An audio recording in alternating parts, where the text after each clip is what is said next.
Aha, there we are. Valhello, everyone. It is I, your boy, Jotun Redwulf, and welcome back to Perception Checked, where TPK is not just something to aspire to. I am here with our wonderful players from the first couple of episodes of The Third Silence, Elly Azurea from Nova Swarm, Lyric Weaver, and Eggy Pilot. But we also have with us a new player today. Liar, I don't want to put you on the spot, but would you mind telling us a little bit about yourself and the character that you're going to be playing today? Okay. Hello, I am Liar. I am your second-rate hero and #1 watering VTuber, and I play RPG and story-based games, and I love roleplay, but I'm scared because this is the first time I'm doing D&D in a streaming context. Uh, do I describe my character now, or do I wait until she has her grand entrance? Well, I will. You know what? I think it would be better if we wait for her to make her grand entrance. Or a farming. Let's go. There we go. We're gonna let that just all sink in. So, chat, if you are wanting to witness the appearance of Liar's character, stick around. But when we last left our intrepid heroes, I think they're going to need some background music though. So let's get that going.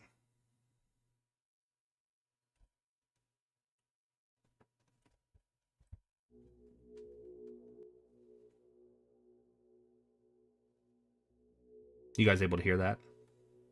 Yes. Yes. Fantastic.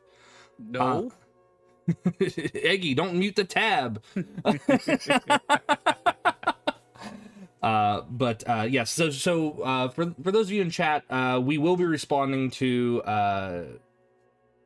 messages and stuff as raids and stuff come in. We will be going chat dark, but welcome everyone and welcome for the first time chats. Thank you for the follows. It's much appreciated. We will be focused primarily on the game, but as always, we do appreciate you here. So yes, when we last left our heroes, they had found themselves in the small hamlet of Gormsey, where some terrors had been lurking, not just in the form of localized orc attacks, but something a little bit more sinister, something 20 years in the making. A disgruntled villager had taken it upon themselves to enact violence upon the livestock and the population of a small village. With the assistance of 3 intrepid heroes and 1 local turned deputy, they saw to it to, I guess, banish the fear that had overcome this little settlement. After a small, tearful goodbye and a few parting gifts, the party continued westward over the Tickleback Mountains and into a vastly different biome, as it were. The twin sons of our world, of Togg Jerra, beat down pretty hot in this area. The sands themselves bring up a rough haze that almost messes with the vision, causing one to see things that they might not actually be perceiving. In that regard, could I get Aster, Drew, and Brooke to make a perception check for me, please, at disadvantage? Oh boy.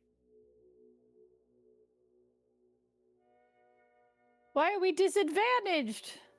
Because it's hot. It's hot, yeah.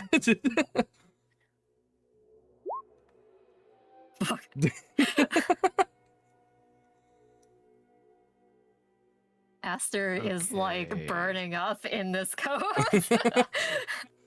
Wearing dark colors in this heat. I don't think poor Brooke can roll any lower than the one that she's rolled. Oh no. I'm so short. I don't see anything. Yeah, like literally the haze is at your level. It's like when you walk into like you open up the oven after having baked something and that heat just hits you directly in the face. You are at face level to that. So the three of you, unfortunately, have been tasked with looking after a caravan that's gone over the Tickleback Mountains. This same caravan has been concerned about being waylaid by raiders and other such travelers, especially since where you had just come from. People were still concerned about being waylaid by orcs, and the idea was that maybe both of those had coincided. They might be one and the same. But after a bit of travel, days in this morbid heat, off in the distance, you think that you see your destination. There's a bit of confusion, especially among the caravaneers. They kind of look out as well. It's like we don't see anything. What do the three of you do as you're wandering these desert paths?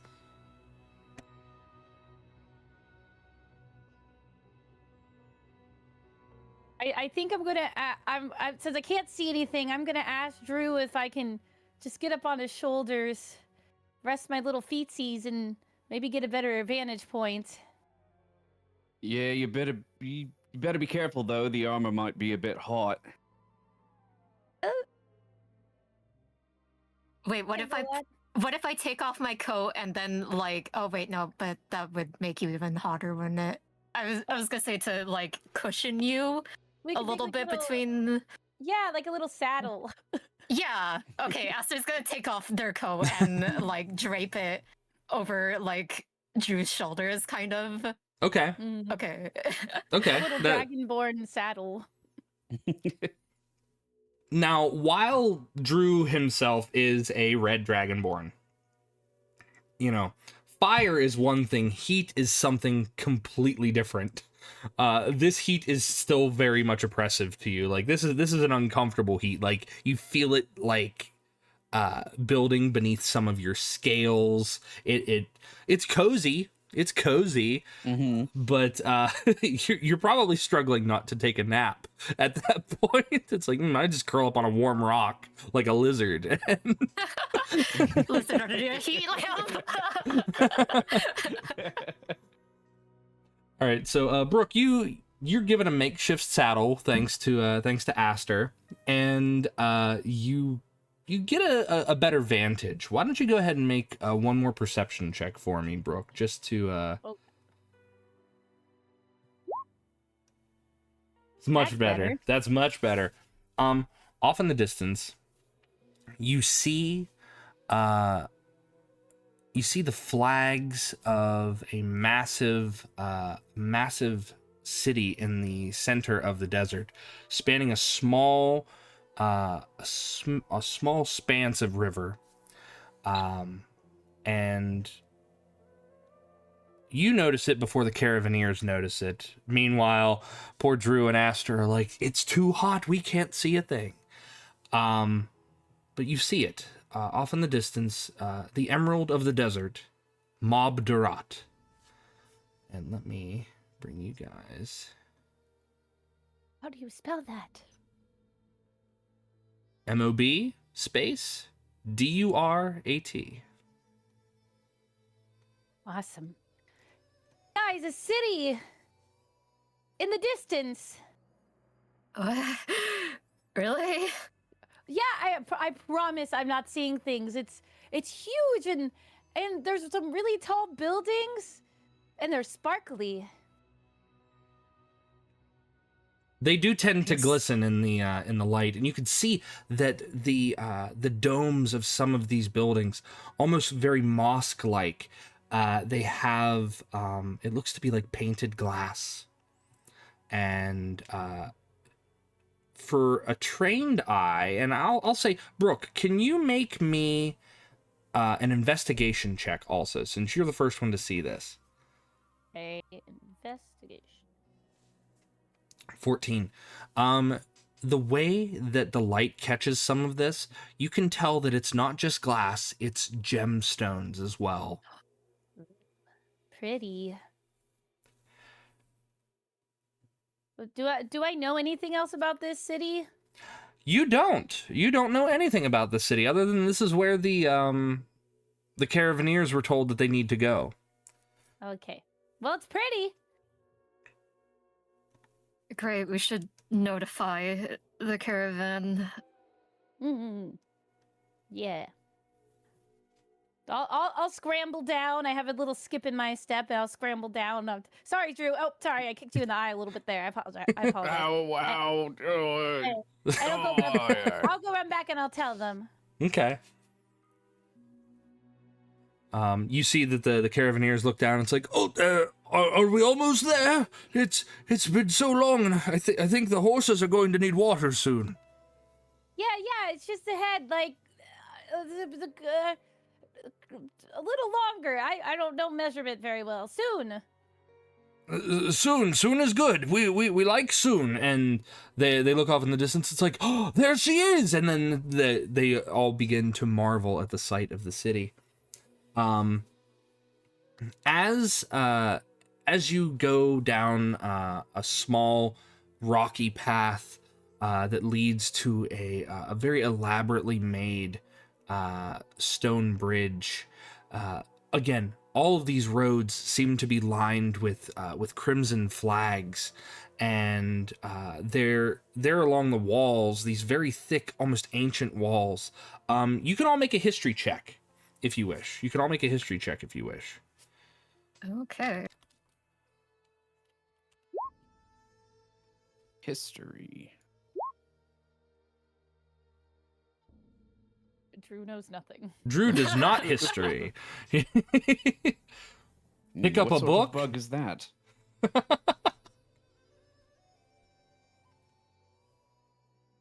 right, so Brooks got 10, Aster's got 12. Okay. Very basically.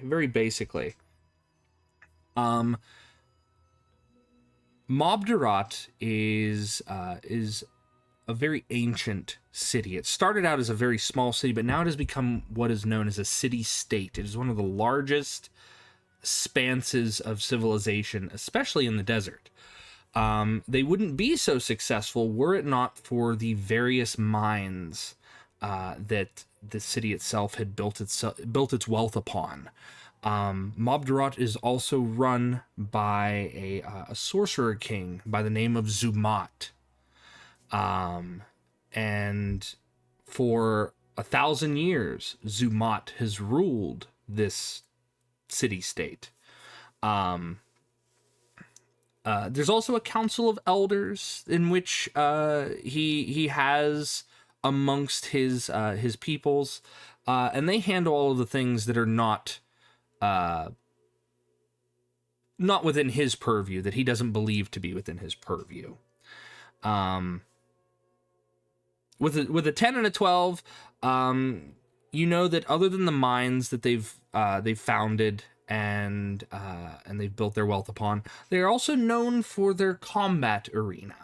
But this combat arena was kind of put into a state of disrepair within the last 2 centuries, as the usage of slave pits was admonished.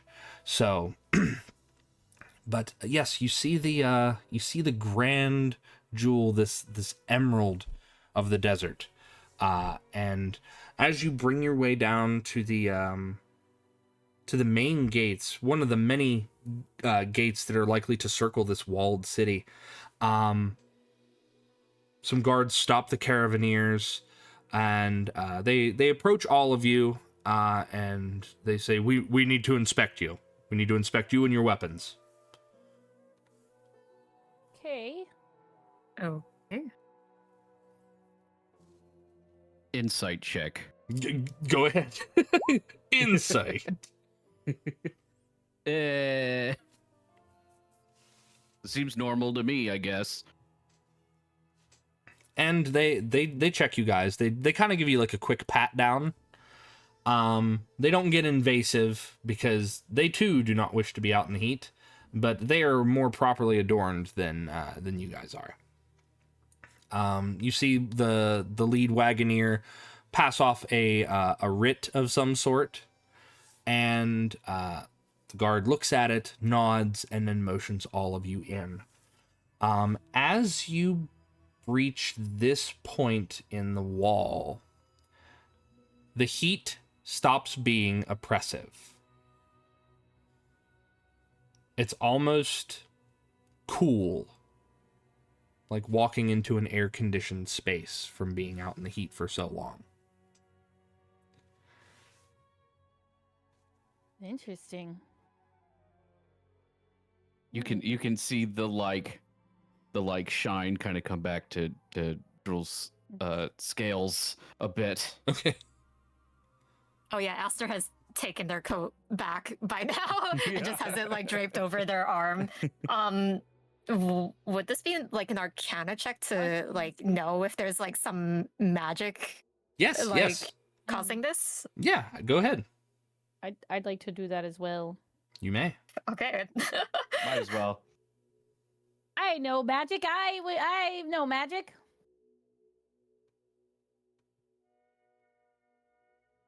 Magic. Okay. So 18. For Aster and Drew, there has to be some kind of magic at play here, but you're not sure what. You're not exactly sure what. But Brooke, you notice that this is definitely some kind of either enchantment or transmutation magic that has Yes. that enables this space to fight off the heat that is obviously all around. Like you turn back and you look through the gate and you can still see that haze, that wispy haze over like the sand and the rocks. But in here, it's,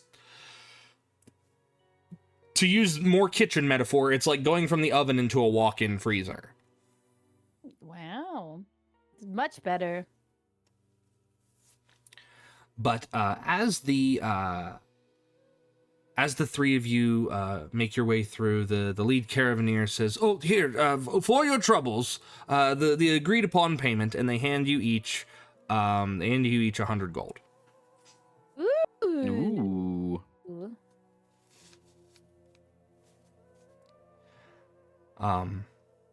If you need us, we will be at the Traders' Circle, near the center of town.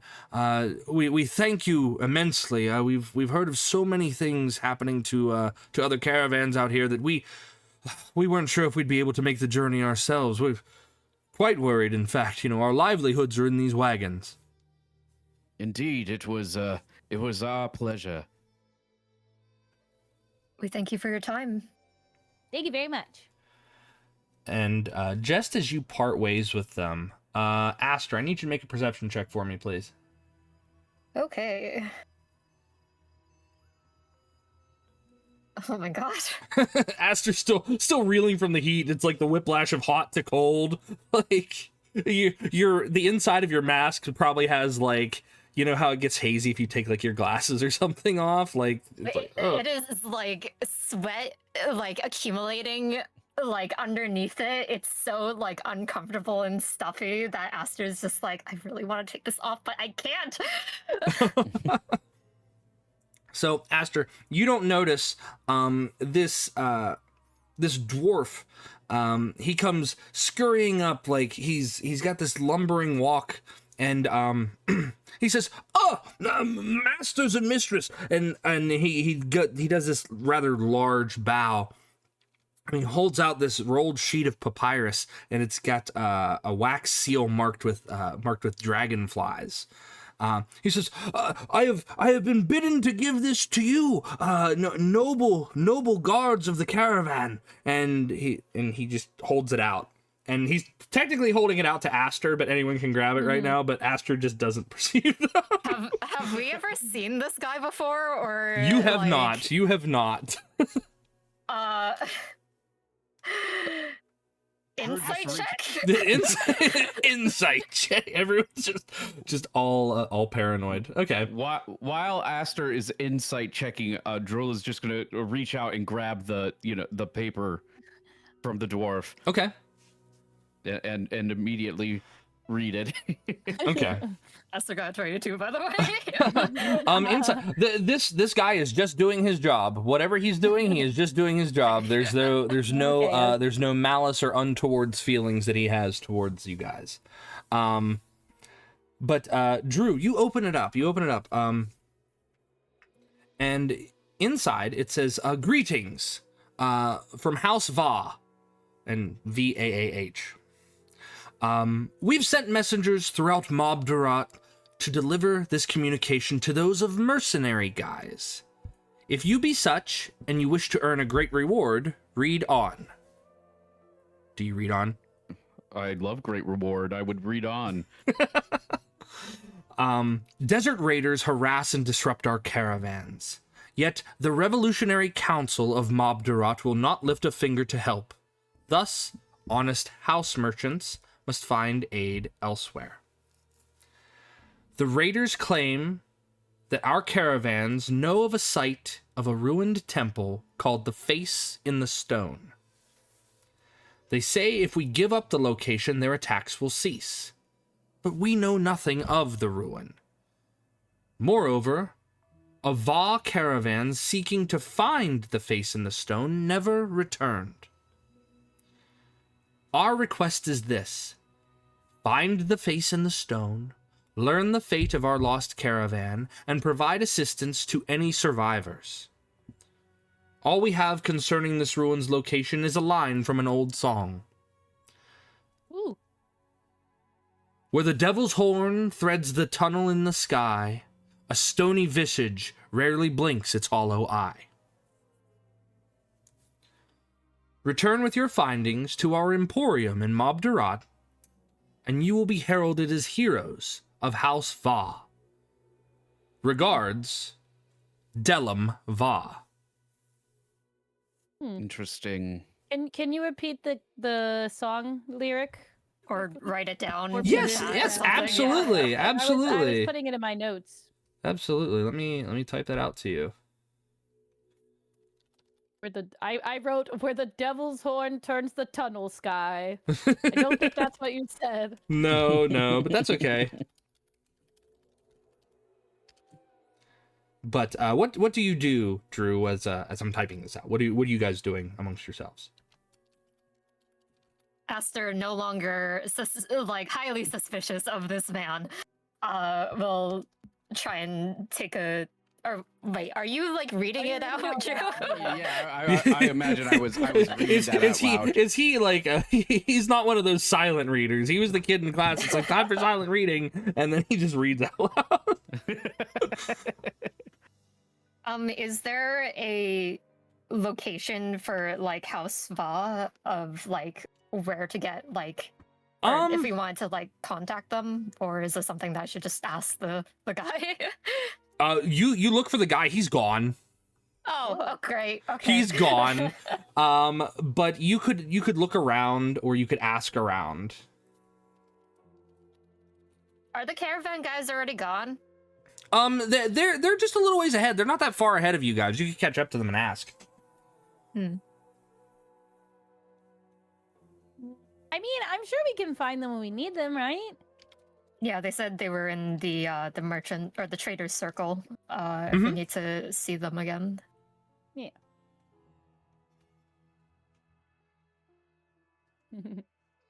Well, seems like a good lead for a new heading. Wait, did they say how much the reward was, or they just said a reward? They just said a reward. They never said Great how much. Reward. Just a Okay, great I reward. mean- And you'll be heralded as heroes. That's also in there. It sounds like fun to me. What do you guys think? You know, we don't need a have lot more information. Yeah, but we don't have anything lined up here in the city, and it would seem a waste to tread where we already have. So perhaps this is worth looking into. I agree. Yes. Okay. So from there, you have a vast city in front of you. Again, a city-state. This is a massive, massive area. More than what this picture is allowing me to convey to you. There are sprawling streets, some of which appear to be like their own miniature labyrinth that weave between varied tiered homes and some settlements that are built within the actual natural rock faces and the lay of the land itself. But if you'd like, you can ask around, or if you want to kind of like expedite a little bit of the process, you can just make investigation checks. Yeah. I'm down for investigation. I'll make an investigation check. Investigation. Wow. You're saving the good rolls for combat. Yeah, the good rolls are there for the punchy, not anything else. So Brooke, as you're asking around, people are not like ignoring you, right? But you're asking, where can we find this? And they kind of look at you. It's like, what do you mean you don't know? And then they just walk away, and then they don't give you a direct answer. With Drew, they're very more standoffish with him. They look at him and they're like, "Oh, mercenaries," and they roll their eyes and they continue on. But Aster, in the state in which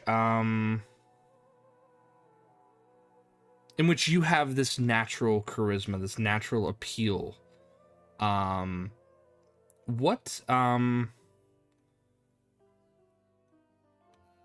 do you approach asking? What do you ask? Let me ask that. First I ask around if there is a map of the city that we would be able to either look at or potentially purchase. I know the talk of coin always lends a helping hand when talking to merchants in the city here. And then I ask if there's facilities like a library and a potential inn or tavern. Okay. You see that outside of one of these buildings, there are some young women who seem kind of like enamored with your overall guise. You know, a handsome stranger has kind of approached, and they're very willing to give up this kind of information in return for some light conversation, a wink, and a coin or two never hurts either. They tell you that if you're looking for a map, there is a library. It's just past the Mosque of the Two Suns, and they point to a large domed building. And they say it's just past there. You cannot miss it. Many scholars make pilgrimages here to learn a vast amount of various things. There used to be an arcane school here, but that was many years ago, long before we were born. But if you're looking for a map or anything like that, you could go there, or you could go to the civil building. They said that's on the opposite end of this district, and they point you in the proper direction. But if you're looking for a place to stay, there are a number of establishments all around. If you're looking for a place to stay, and the girls kind of like giggle amongst themselves, it's like, you could always stay with us. But you know, they're kind of just like tittering and flirting amongst themselves. Oh no, I couldn't possibly bother you two with that. I also have party members that I need to attend to as well. Thank you so much for your help turning up the princely charm for them. If you two were to stay at a tavern or establishment, maybe looking for some gossip, which one would you recommend, though? Oh, well, there within each district, there are various places to stay. We don't venture much beyond the low district like here, but with your and then they kind of like look over your princely garb, your very, you know, shonen anime or shoujo anime, like utena style you know, dress. They tell you that there's one in the mid city. I think that you might prefer this place. So they write it down on a piece of paper, and it looks to be the Golden Camel. Okay. Can I also ask how many districts make up this city? Just out of my own curiosity. This city, there are hundreds. Okay. There are hundreds. Like there are small little boroughs. There's like each district is almost a village in and of itself, because there are thousands upon thousands of people that reside here.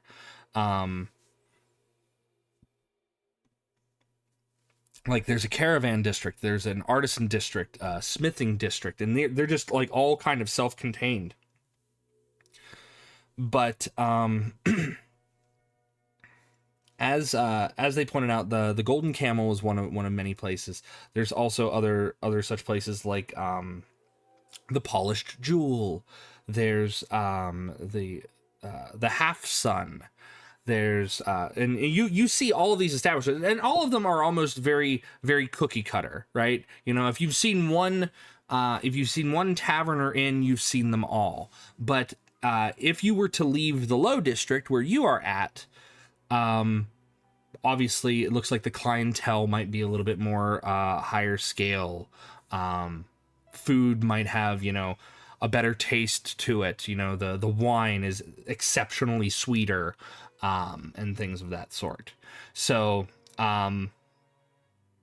it just depends on where you would want to go. Okay. I thank the two of them for this lovely chat, and go and make my way back to Brooke and Drew. It seems like we have some potential buildings to visit, depending on if we either want to check out the library to see if that has any resources, the civil building, or if we want to take a bit of a rest and check out an inn or a tavern, either in the lower district here for a more bargain price, or we go to the mid city. The Golden Camel has been recommended to me by those lovely ladies over there. Do you point to them or indicate to them? Because if you do, they just kind of like look at you and they wave. And yeah, I'll just like mildly like point like them. Oh. I mean, the library sounds good. I like libraries. I mean, it sounds like this Golden Tavern might be our best bet to find something, as far as information goes, too. If it's well traveled. Oh, the Golden Camel? Yes. Yeah, I mean, either one. Did they say, or like, would I know if the golden camel is like on the way to the library, or like? Where they pointed, it's on the way to the library. Like you would find the camel before you find the library, but you would it's still a travel along the streets. Okay. Maybe we check in first, you know. Yeah. Secure a en room or so. Yeah, some lodgings. Yes, I could use a meal and an ale. While Aster was talking to the ladies, Drew went and got himself if there was available like some street food or something, like maybe like a giant turkey leg. Oh yes. there are street vendors. Like almost as soon as you walk in there are people that are barking at you guys, encouraging you to buy these finest silks in all of Mob Durat. These lovely jewels that would accentuate your cheek and your your cheek and your neck and your facial structure. And look at these wonderful fried meats from all over. And you know the smell. It's almost like a contained fair along a long street. Did you say fried meats? I did indeed, my friend. I did indeed. And you look, and there are massive turkey legs. Oh, I'll take 2. One for my friend here. I just need a little nibble. You take one. It is as large as Brooke is. Oh my god! Excellent. Oh my god! Yes, she's gonna need her own, clearly. Oh. He's like, finest ostrich there is, sir. Finest ostrich there is. And indeed. How much do I owe you for this, my good man? It's only a 3 silver. 3 silver, my good sir. Indeed. All right. There's one extra in there as a tip. Thank you so much. Y'all have a great day. You as well. You as well. And you see him like he yells back to someone else, and then they bring out a few more, and he starts grilling up more as the time goes on. So I come back and Brooke her Oh giant my goodness. turkey. yeah, I'm like trying to hold it up. I'm just falling over. Brooke, what's your strength? Like, Oh my god. Not much. not as high as a turkey leg. Actually. Do you want help holding that? We can like share it. Why? Wait, what do I roll for just straight strength? A save? What am I rolling? I just think want to you know can what click your your mod. strength score is. I just want to know what your strength score Oh, is. it's 11. My strength is 11. Okay. Well, with that strength check though, an 8. Mhm. Drew passes it off to you very effortlessly, right? Because he is big, strong man, and he hands it off to you, small halfling, and you're like, and the weight kind of almost overcompensate some of the weight, and you just kind of like stagger back into Aster. I'm just gonna give it over to Aster. Yeah, Aster catches in, like holds the turkey leg instead, but like tries to hold it so that it's still like in reach for Brooke to like tear off a piece or something. I only need a nibble. This is a lot. What'd you Drew say has- this was? Ostrich? I'm not quite sure which bird it was. I wasn't actually listening. Drew has already finished it, by the way. It's already done. Oh my god. Like Looney Tunes style. Yeah. So you gather some delicious food, which is remarkably filling, and I want to say that there is more meat on there than probably both Brooke and Aster could finish together. But I don't know their appetites, so I'm not going to make that assumption. But it was a lot of food. It actually kind of sits remarkably heavy in your stomachs, with the exception of Drew, because Drew is big dragon man, and I think Drew can have the rest of ours.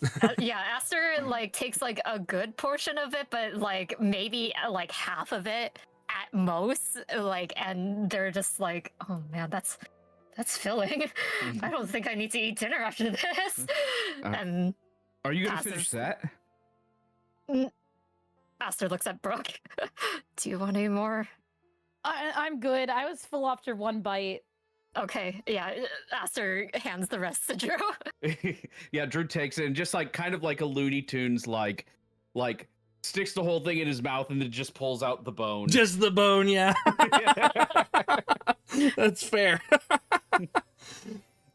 So after that, you make your way towards the library, where upon gentle asking, they give you a copy of the map of Mob Durat. And again, the scope of this place is hundreds upon hundreds of districts. You probably count, Aster, honestly, there's probably about 250 districts within this city. Each one is like a small self-contained either hamlet or village-sized space. The largest, of course, being the artisan district. Okay. I mean, that would make sense with the amount of resources that they have around here and the wonderful buildings that we see. I'm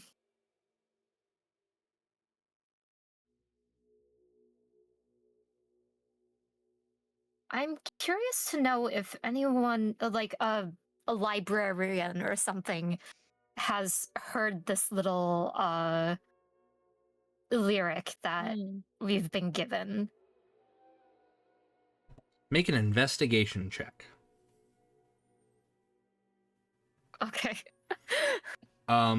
The librarians that are there as you're asking around, some of them are not the kindest of librarians. They just kind of point off into like a children's music area of the library, and others are like, if it's music you want, you should probably go to the bard school, but you know, good luck getting there at this time of day. By this time, they've all ventured out towards the bars and the taverns, and they're probably engaging in some drunken revelry. So the librarians are actually not much of a help here, unfortunately. Okay, not exactly what I was looking for, but at least we have a map.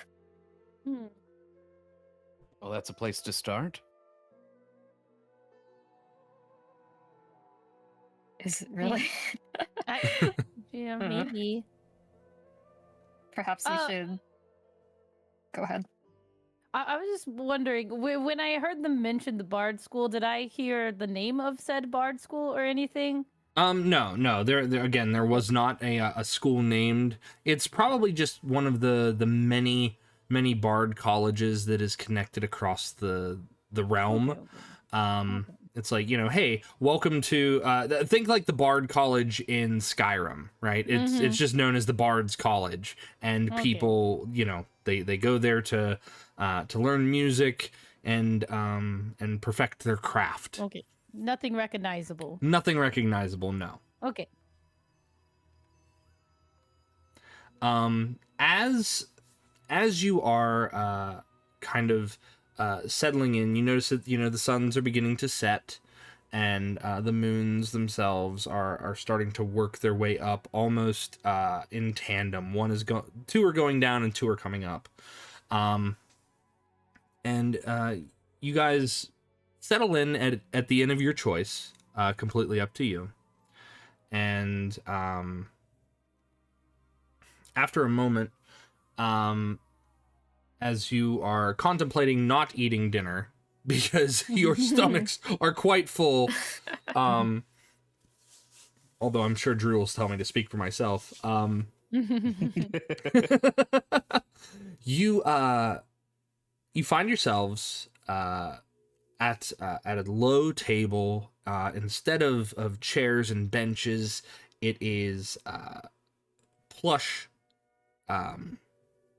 pillows and blankets and such things. It's kind of like almost harem style, where the tables themselves sit low, and they bring the food and stuff out to you in piping hot trays and whatnot.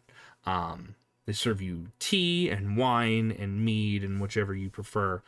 And as the three of you are sitting there, another figure approaches your table. He's clad in very vibrant purples, various shades of purple, from lavender to royal purple to some merlots that are just reddish purples. And he nods his head and says, may a merchant like myself join the three of you? Please. Oh, you're really purple. Indeed. Actor's purple. It is my signature color. And he looks over and he goes, yes, they are indeed. Pleasure to make your acquaintance. I'm Aster DeCalos. Aster puts out a hand to potentially shake.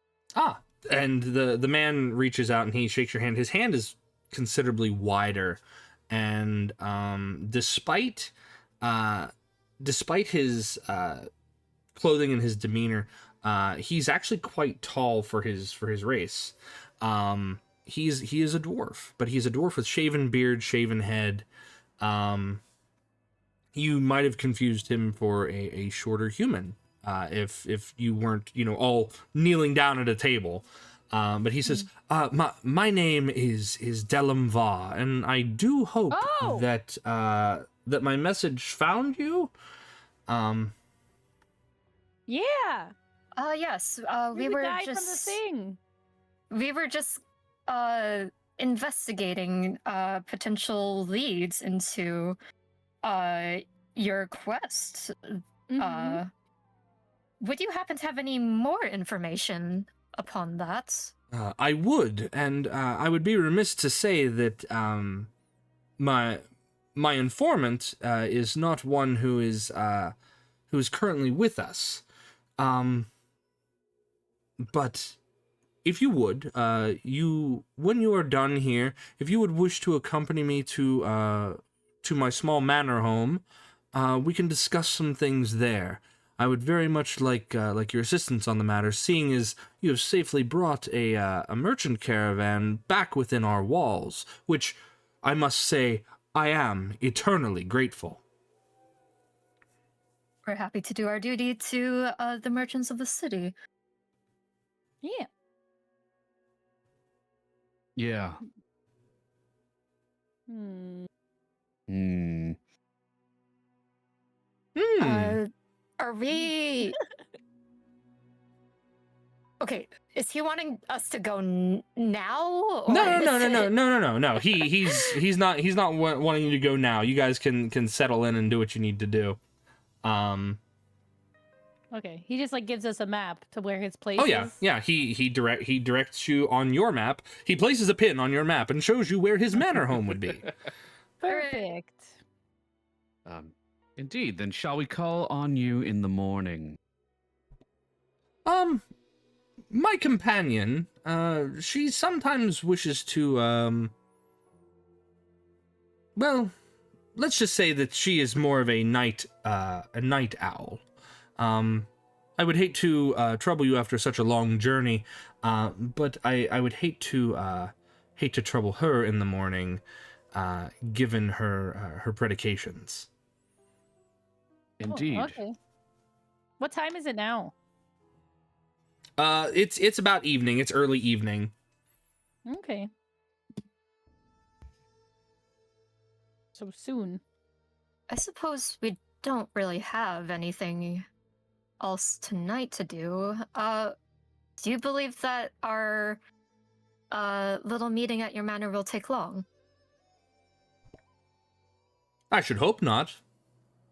But that all depends. Okay. Perhaps it'd be better that we accompany you back to your manor then, soon, and better to get things handled sooner rather than later. I find that that business, in terms of transactions and things like that, the quicker that they are addressed, the quicker one can get paid. Of course. That's true. Indeed.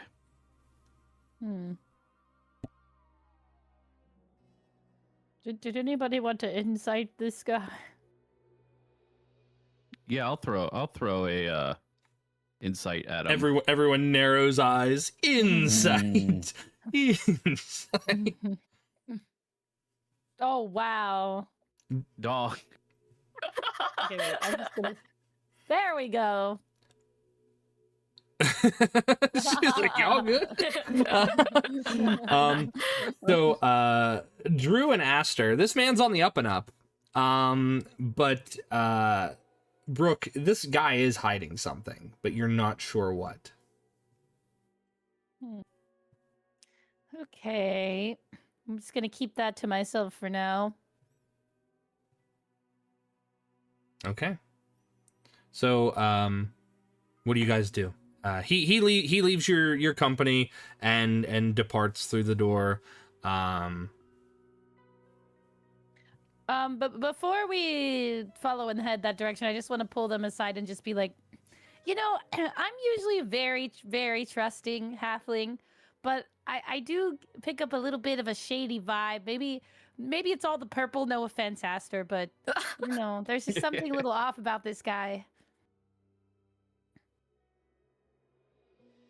Well, we'll be guarded with our words, I suppose. So, as you do that, there's a brief aside as the camera cuts from inside the establishment to a shadowed portion of the street. Dellum continues along, and he takes a rough left into an alleyway, and there's a shadowed figure, just kind of waiting there. Dellum nods his head, and he says, I did my best to speak to them. I was hoping that they would have been a little more urgent and receptive, but what can I do? I do owe you a great deal for helping Kuvir, Renata. But please, I'll see to it that they find their way to my manor one way or another tonight to see if they can assist with what we've been looking for. Would you like me to shadow them? I don't think that would be quite necessary, but if you feel that it would be in your best interest to do so, just I wouldn't want to scare them off. The small one, she seems a little suspicious, or mindful of those who may be suspicious. The others seem kind enough. Kind isn't the same as useful, but we'll see. This is also true. He says, I do owe you a great deal. Perhaps we would just meet at my manor, and we will discuss the rest of it there. I will see you soon then. He nods and he excuses himself from your company, Renata. And as he departs, what do we see?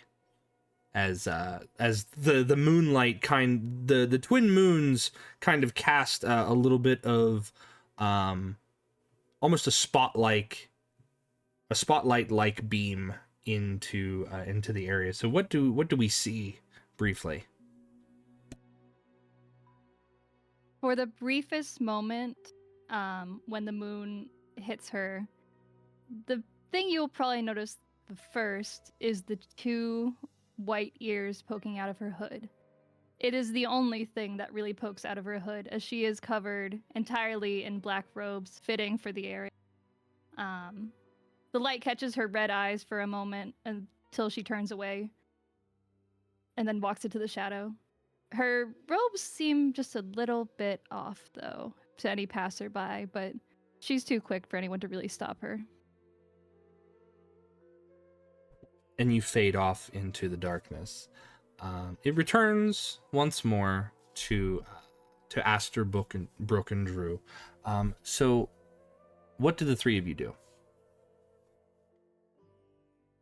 Well, it I- seems like probably we should go and visit this man this evening then, right? I guess. Yeah. Yeah, I believe sooner rather than later would be a good idea, but we will keep in mind not to be maybe entirely truthful. Trusting. Yeah. Indeed. I'll make sure not to eat or drink anything while I'm there. Are you sure you can do that? I'll just get drunk here. Oh, That'll take care of that. Perhaps it be That's best very good. if we come back and get drunk if you need that, but I would prefer to you have a sober head while we deal with business. All right, I'll save the drinking for later then. Shall we get moving? All right. Yes. Okay. And You make your way to House Va, where among a lot of these like tiered style homes, you find yourself leaving the mid district, and you start going towards more of a higher class residential district. This home itself is made of colored stone. There are tiered valances and drapes and cloths and just banners and tabards everywhere. Just everything that can hang off of a corner or a ledge or even the faintest little outcrop.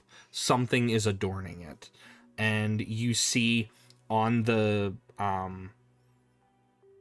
just above the door are 3 dragonflies, all of which appear to be touching at the tail, one pointing off in like a northwestern direction, one in a northeastern direction, and one pointing directly north.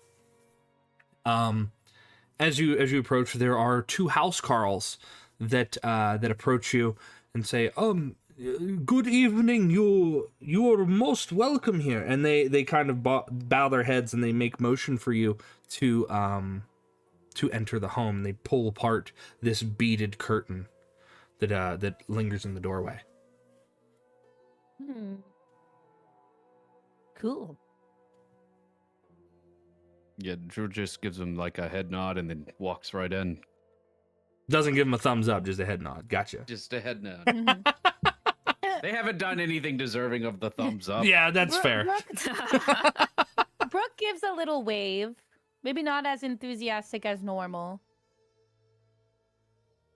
As you enter, you see that the floor itself is very well worked stone, almost polished, and at the very edges of this entry room, almost like a mud room, kind of, the steps leading into other rooms are they have these small, intricate mosaic tiles that make up each and every aspect of the floor.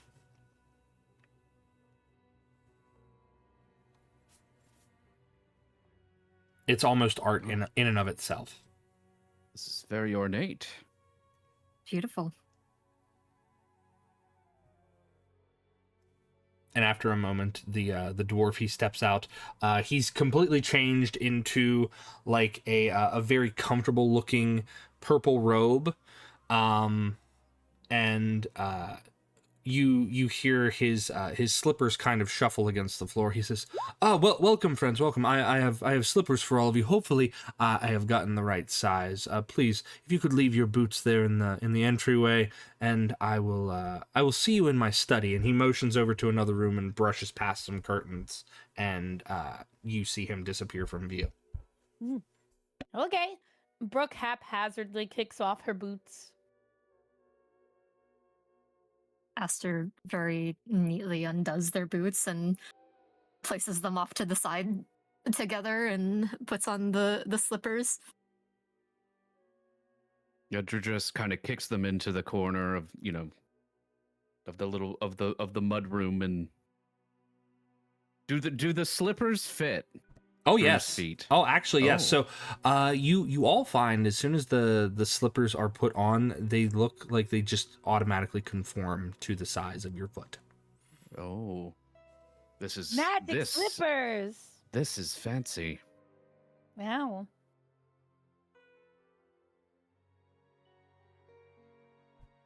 And after a moment, you get yourself situated, and you probably venture further into his home. The ceilings themselves are remarkably high, leading to probably 2 to 3 to maybe 4 more stories of this home. Everything on the inside is very very blocky, however. Like the shapes of the rooms, there's no curves or anything to the rooms. It's all just very square, rectangular. But when you step into his study, you were at the library, right? You see the walls that are adorned with tomes and books and other such things. These books, Aster, you and Brooke are probably firmly convinced that none of these books here reside in that library. And that was probably the biggest library either of you have ever seen. Whoa. And he's here, right? Yeah, he's Like, he's sitting down at a small low table. There are 2 curtains against the wall, and then right behind him is another bookcase, and he's got an ink and quill, and it looks like he's scribbling something down. He says, "Oh, please, have a seat, my friends. I've brought some wine. Hopefully you don't mind a nighttime drink." And he motions to him, and he says, "And before you get suspicious, no, they are not poisoned. I've drunk half of a bottle myself." Insight check. Go ahead. Oh. Why would someone say that, Drew? Why would someone? No, he's not lying. They're not poisoned. They don't appear to be poisoned.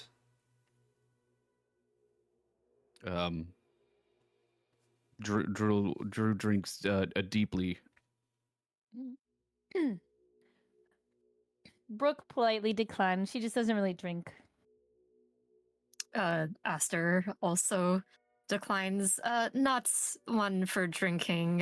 When there is business to discuss. Quite the collection that you have here, I must say. I do appreciate a good book myself. Yes, House Va prides itself upon categorizing and cataloging various architectural and archaeological findings. We have here at least, and you see him do like a rough count. He goes, since my house has been around, I would say probably at least the last 8,000 years. That's quite the lineage. I suppose with your history for archaeological endeavors, that is why you are so tasked with finding this temple, And he sighs as if this has been something that has been eluding him for a while. And Despite Whale. He says, "Yes, it's not as easy as most would think. The face in the stone is, to some, a myth. But," and he stands up and he goes over to the shelf behind him, and he pulls out one book and he opens it up, and you see these old worn pages, but it looks to be a journal of sorts that someone has like kind of etched into, and he shows that there is indeed a it looks like a sketch of a wall, and then a very rather detailed stone face. He says, most people think that in regards to legends and lore and whatnot, that is all they truly are, is that they are myth, that they don't truly exist. However, I don't take the journals of dreamers and collect those. I collect archaeological truths. And he flips to another couple of pages. He says, the Swocaine Desert is one that both reveals and hides many things. And some believe, scholars, our king, they believe that the desert itself keeps certain things from those who are not meant to see it. And this face is certainly something that it does not wish for others to see. At least, not anymore. And he makes a motion to one of the curtains. Renata, would you care to make your grand entrance, please? Yeah, and I can give a little bit more description since it's probably Yes. there's lights on in here. Yeah, there's candles and whatnot lit in and around the area. It's very well illuminated to actually give you a proper appearance. So Renata is about a 5'8" humanoid woman. You would say humanoid, but once again, there are two big white ears sprouting from the top of her head. And now that there's light, you can see not only her red eyes, but also the white hair underneath with the long ponytail that peeks out from underneath a hood, which has stars within. The rest of her attire is pretty simple, save for a few embellishments, a few feathers, some earrings in her ears, one or two a bone. And she nods politely at you all before going over to Delim's side. The one other thing that might be a bit strange, she is wearing her robe, so you can't really see the body still, but you can make out that she's not wearing the slippers, and instead she has taloned claw feet, is the best way to describe it, the same color as her hair. Ooh.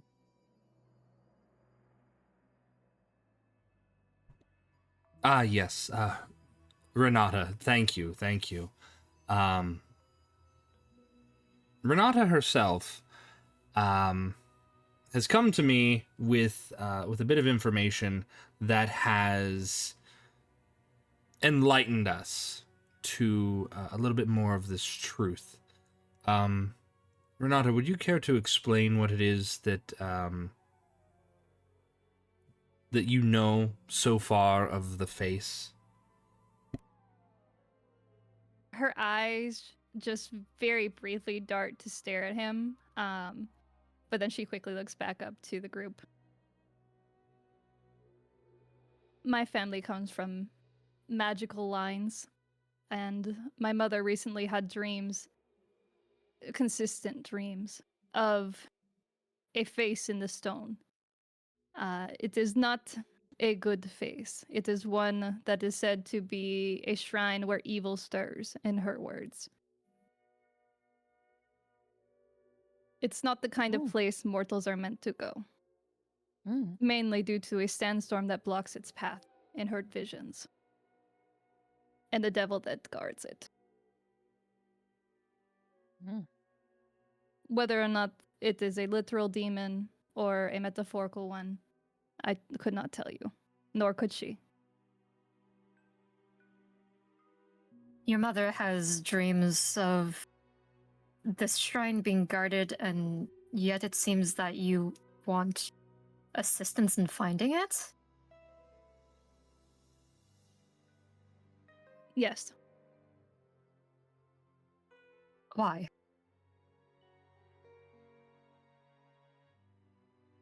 Do I need a good reason for you? Curiosity. I suppose you don't need a reason. If your mother was also plagued by nightmares of a demon, would you not also want to fix that? I suppose so.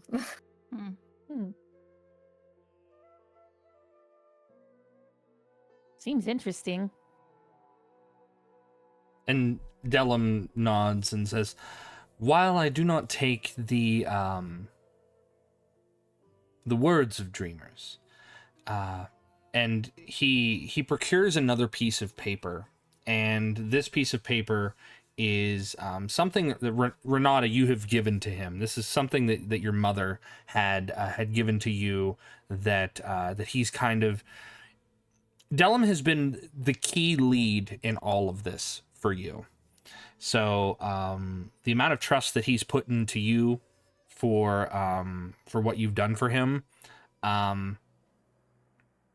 he procures this drawing, and the drawing itself is very identical to the one that he is currently showing you in this journal. I don't find that artists and painters and sculptors are able to recreate things that they've never seen before. And these similarities are very, very striking.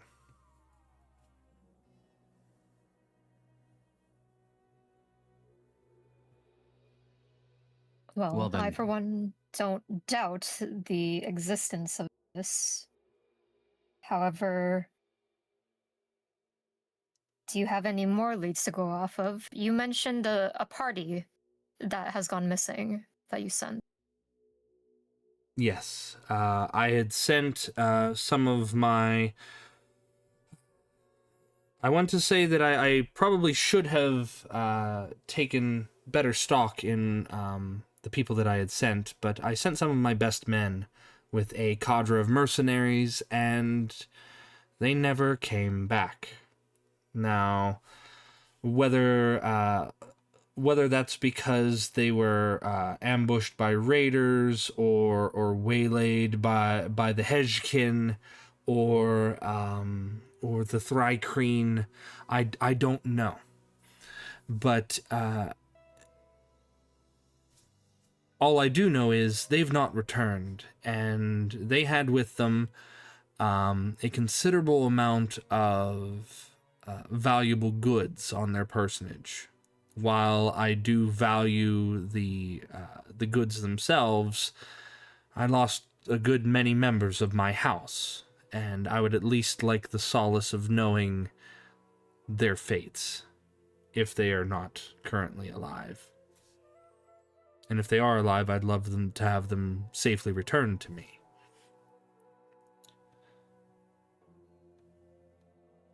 I see. So, besides the pictures and all these cryptic words, do we have any solid leads on the location of this stone face? The most solid lead that he has, and he mentions it to all of you, is that to the northwest from Mob Durat is the rough location of where this would be. And this, he tells you that it's been over a century or so since they've been able to compile all of this information properly. And all of that information,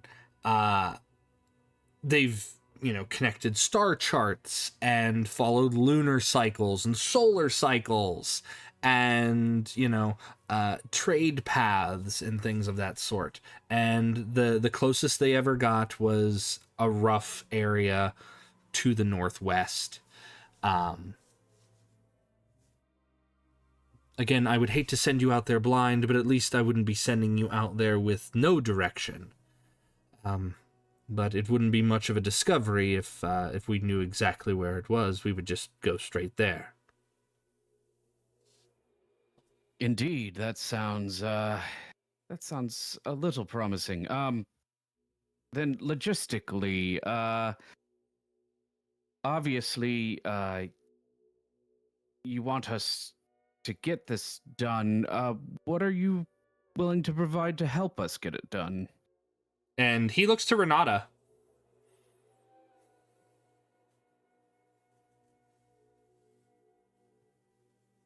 Me?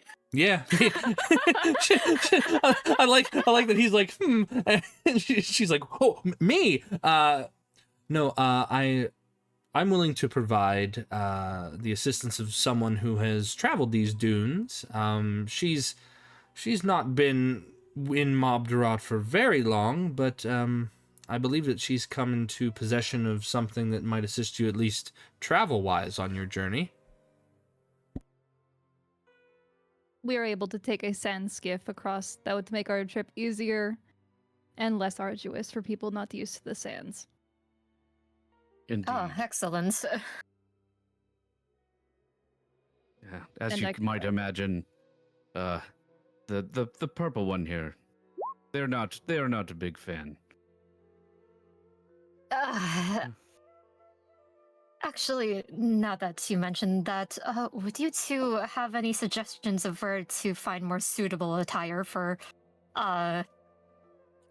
this environment? Oh, yes. And he says, please, if you'll follow me. And he stands up and he kind of like smooths himself out, and he motions to a little hallway.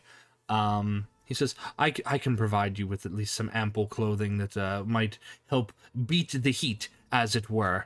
And he scurries out of his study. He's got a very a little bit of a jump to his step, like almost a little bit of pep.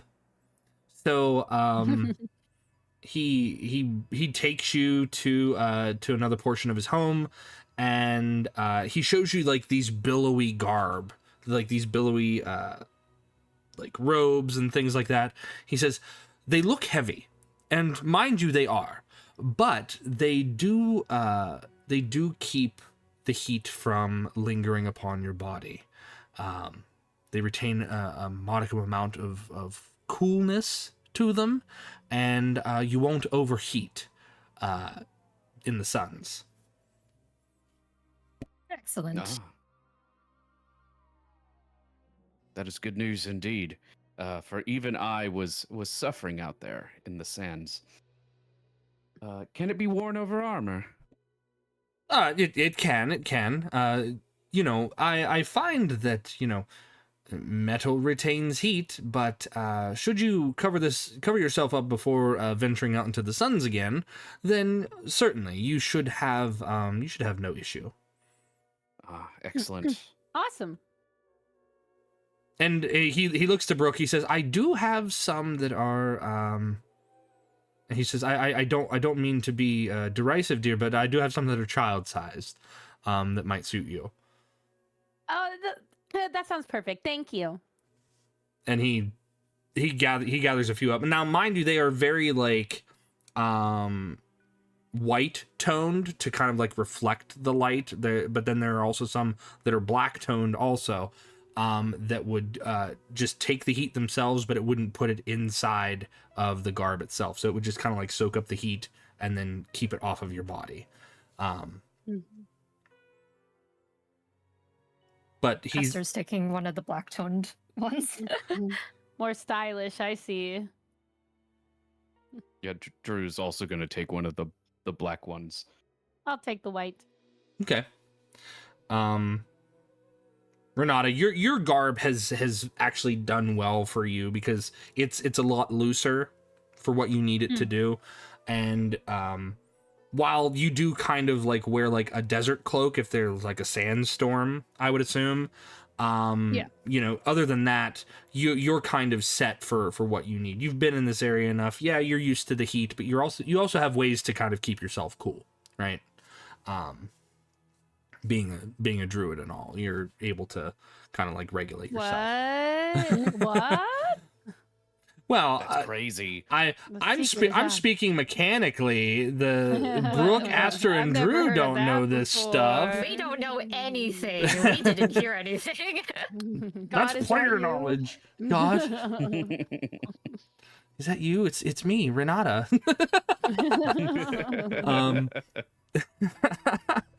So Dellum gives you free reign to kind of get yourselves dressed, and he even shows you how like to best cinch it and wear it. Like, say you need to climb something, he shows you how to like cinch it up around your legs and your arms, so that way nothing is just overly cumbersome on your forms. So he's actually very helpful in that regard.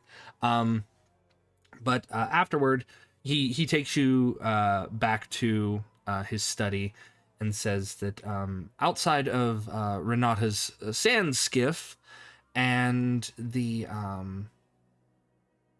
promise of monetary reward, what more might you need? Again, I regret to say I don't know exactly how far outside of Mob Durat the face is. I just know its general location. Are you willing to provide us any provisions for our journey? That is unnecessary. You I don't will need handle food? it. I will handle it. Oh, okay. Okay. Very nice. Very resourceful. Again, she is kind of key to this operation, as you can tell. That's why she is being provided to you.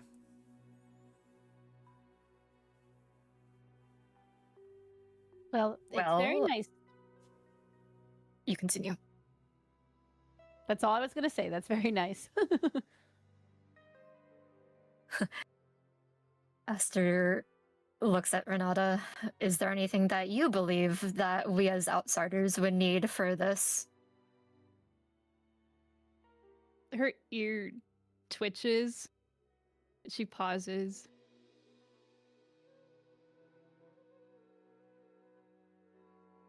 Have you ever been in the sands? For how long were you out with the caravan? You guys were in the caravan for roughly about 5 days. So you've almost been a week in the Yeah. sand. But you had water and like tents that you could stay in, and the area in which you traveled, you didn't have to worry about sandstorms because you were a lot closer to the mountains. So you got like it the wasn't too peaceful bad. end of the desert. Yeah, it was great. Love it. You will not love this. You will need the following. You will need gloves. You will need protection against sandstorms because this outfit is not enough. You will need a tent or some way to withstand the cold, and you will need water as well because I cannot provide that. Your weapons will need to be sharpened if you have weapons, and then you need... Do any of you know how to sail a ship? No? Of course not. Okay. Nope.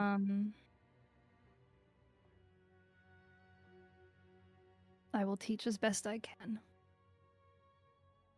If you need the magical components, you will need those as well, because there will not be any civilization for some time. Okay. If you need to do socialization in order to withstand that, tonight is the night. Oh. You are not the sociable sort?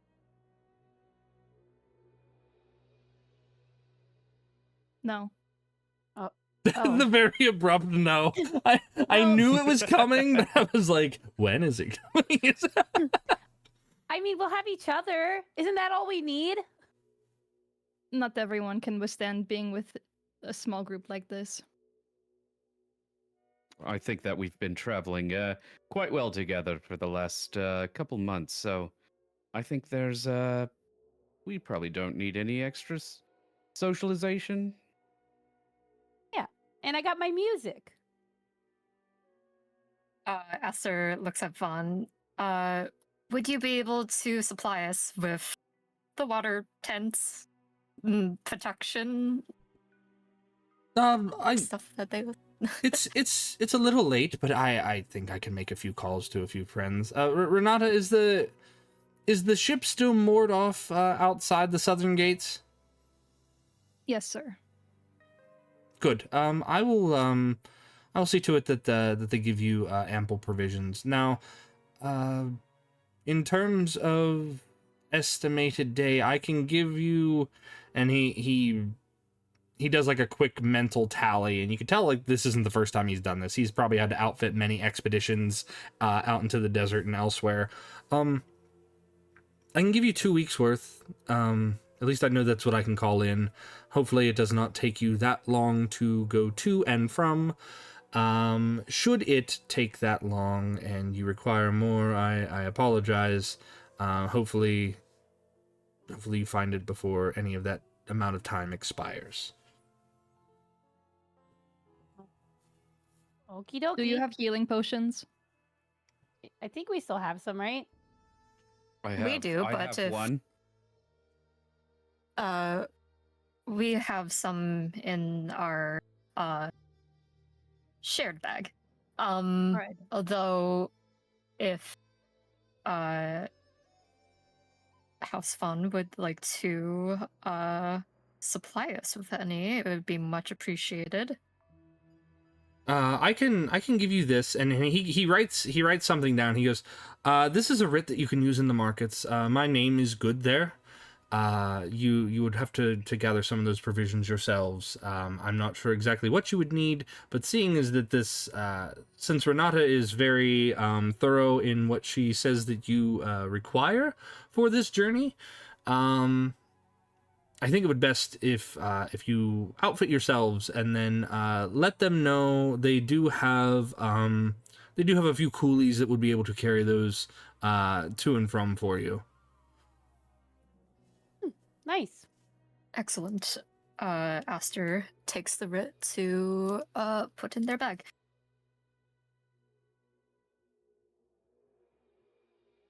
Do you need a company market? Sorry, I cut you off, Renata. I'm sorry. Oh, it's okay. I was just asking if they need to have accompaniment to the market. Well, if you would like to come along and make sure that we are outfitting ourselves appropriately, that might be welcome. Do you need me for anything? She says to her client. And he shakes his head. No, you've been wonderful as always, my dear. Again, I'm very much in your debt, and I thank you for taking this on when no one else would. And he goes to take your hand.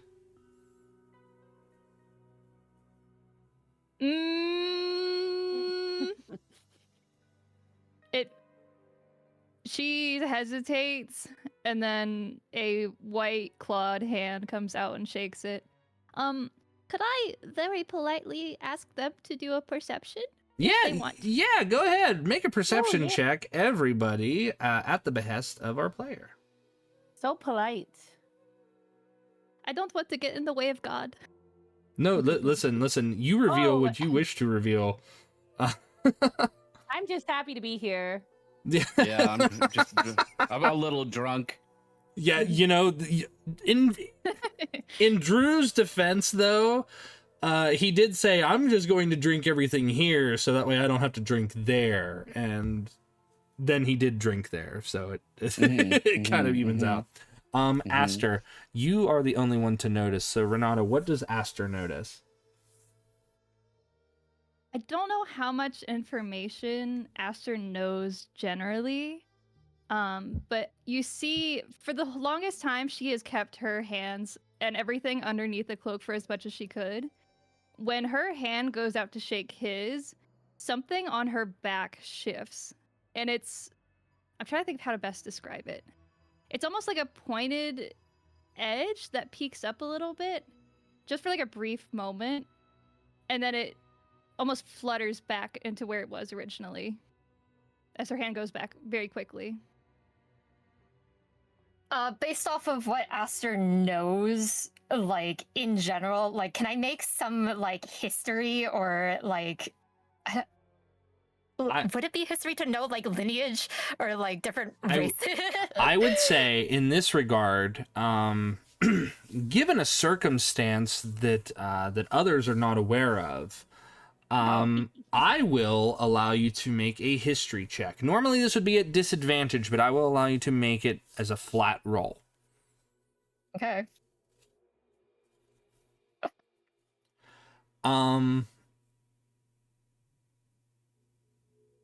Aster, things that you would be able to kind of pick out is based on certain lineages over the course of time. Some races had found themselves within the servitude of other races. That's just the thing that happens within history, right? You know, so someone oversees other races for a time, and sometimes it's a mutual thing. Sometimes it's a thing where they do it for the betterment of another race or species in order to help them not become extinct, right? You know, hey, you need us, so we will help take care of you. But in others, you know, sometimes it's a little bit of a darker bent, where sometimes there's the slavery aspect, right? And Mob Durat, the history of itself, is kind of mired in a slavery type bent. But in what you notice with Renata is that there's the indicator of them having connections to creatures of the night. But with the 12, I can't give you too much.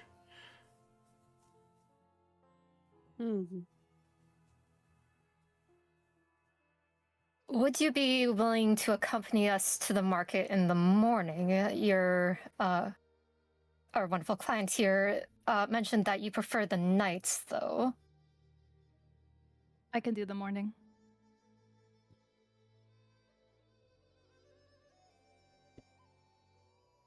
That's all Aster's gonna say on that matter. Okay.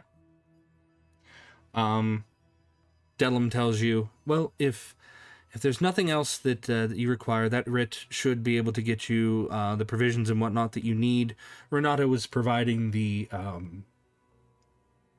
mode of transportation and the supplemental things that one might need on a journey such as that. I appreciate you. And he nods his head and says, should you return with information that that my people are either safe or news of their passing, beyond that, and I would very much like to know if the face truly does exist, should you find it, and anything else in regards to that. Please catalog it, and I will pay you handsomely for doing so. Is there a number on handsomely? Handsomely. And he makes a motion to the very opulent home in which he lives, as if handsomely is, you throw out a number and he will probably be able to provide said number.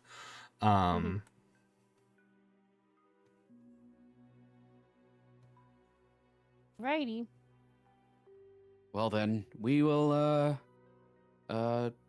probably need to take our leave for the evening, and then perhaps we shall meet up in the market at the morning.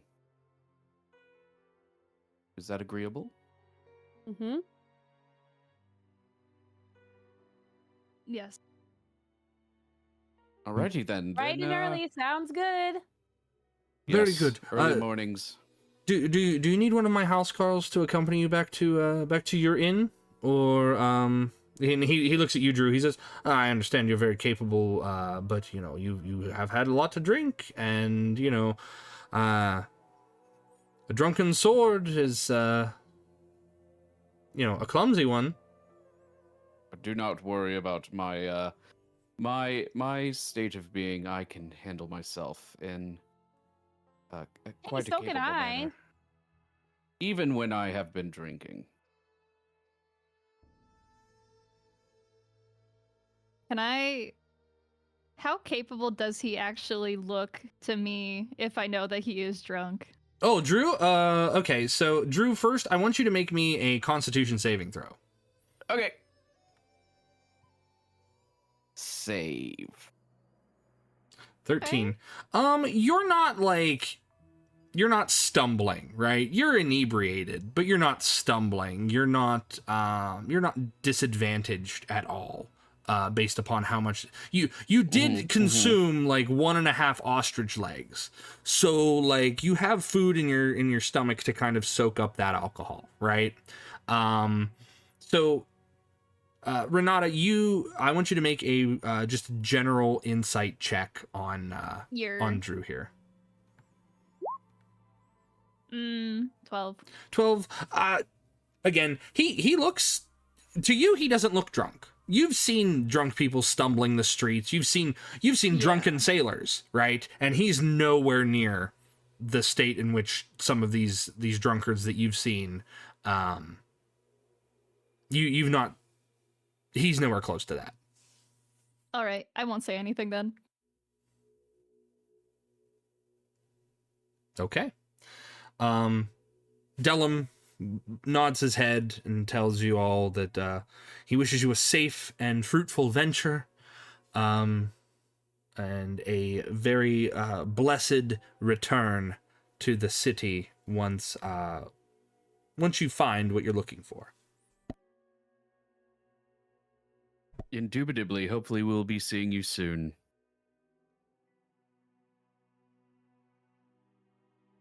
Indubitably. All right. And upon saying that, Drew turns on his heel and leaves.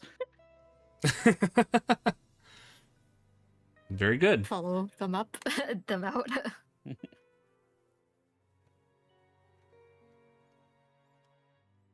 Fame. All right. So, let me...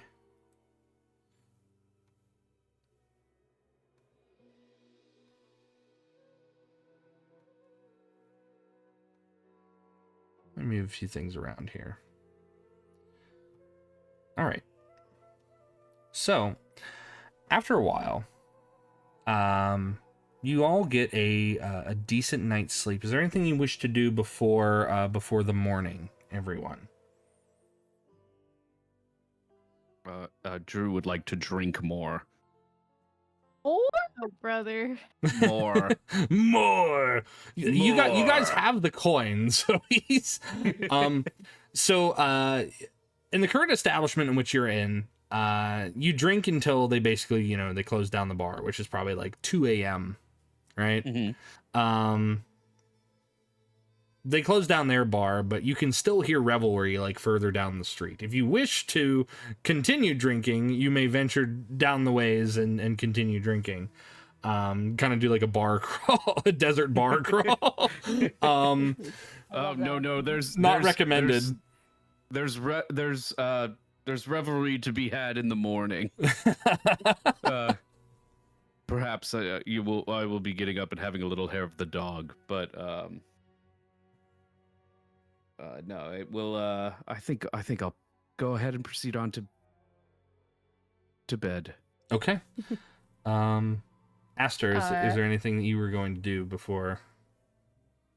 I wanted so that when they were getting their clothes and stuff, that Aster takes like a piece of cloth that kind of looks like what could be like a bandana, like a sheer-ish piece of like black cloth from them as well, to instead in Aster's in room, Aster's gonna take off the mask, and when they awake the next morning, they're going to tie the piece of cloth around their eyes, so then it looks like a blindfold, but the fabric is sheer enough that Aster can see out, but no one can see Aster's eyes. Just Okay. for the sake of not wearing a metal mask in the desert. Yeah, in the desert heat, you know. Yeah, and that's absolutely fair. That's absolutely fair. Yeah, you can do that. Absolutely. I do nothing before bed. You don't try to write more of the song that you have the lyrics to? Oh, yep. Yeah, I jot See, down I knew how to some- prod the bard. I knew what to do. I jot down some lyrics based on this new person that we met today, who's very mysterious and cool. That's what I do before bed. Whoever that is. Yeah, whoever that is. Who could that be? Who could that be? Speaking of, what does this cool, mysterious person, do they do anything before the morning?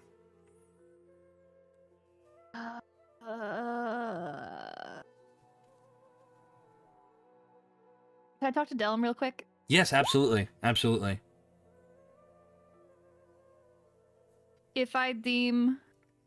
How should I put this?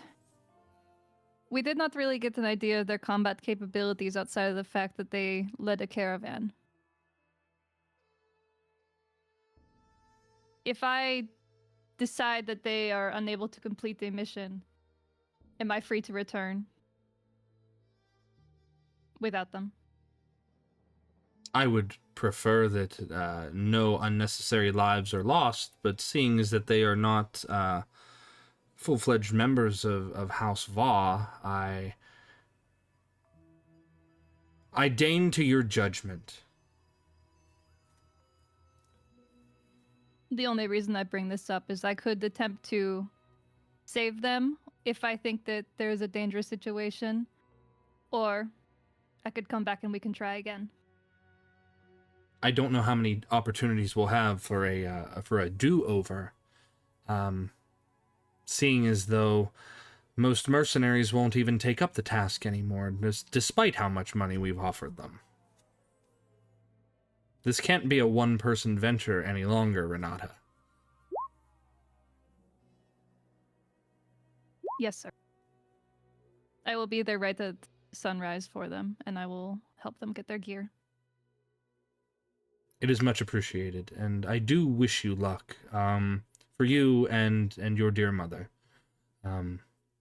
Should this all go well, I will make sure that the agreed upon galleon is available to get you past the sands and back to the sea.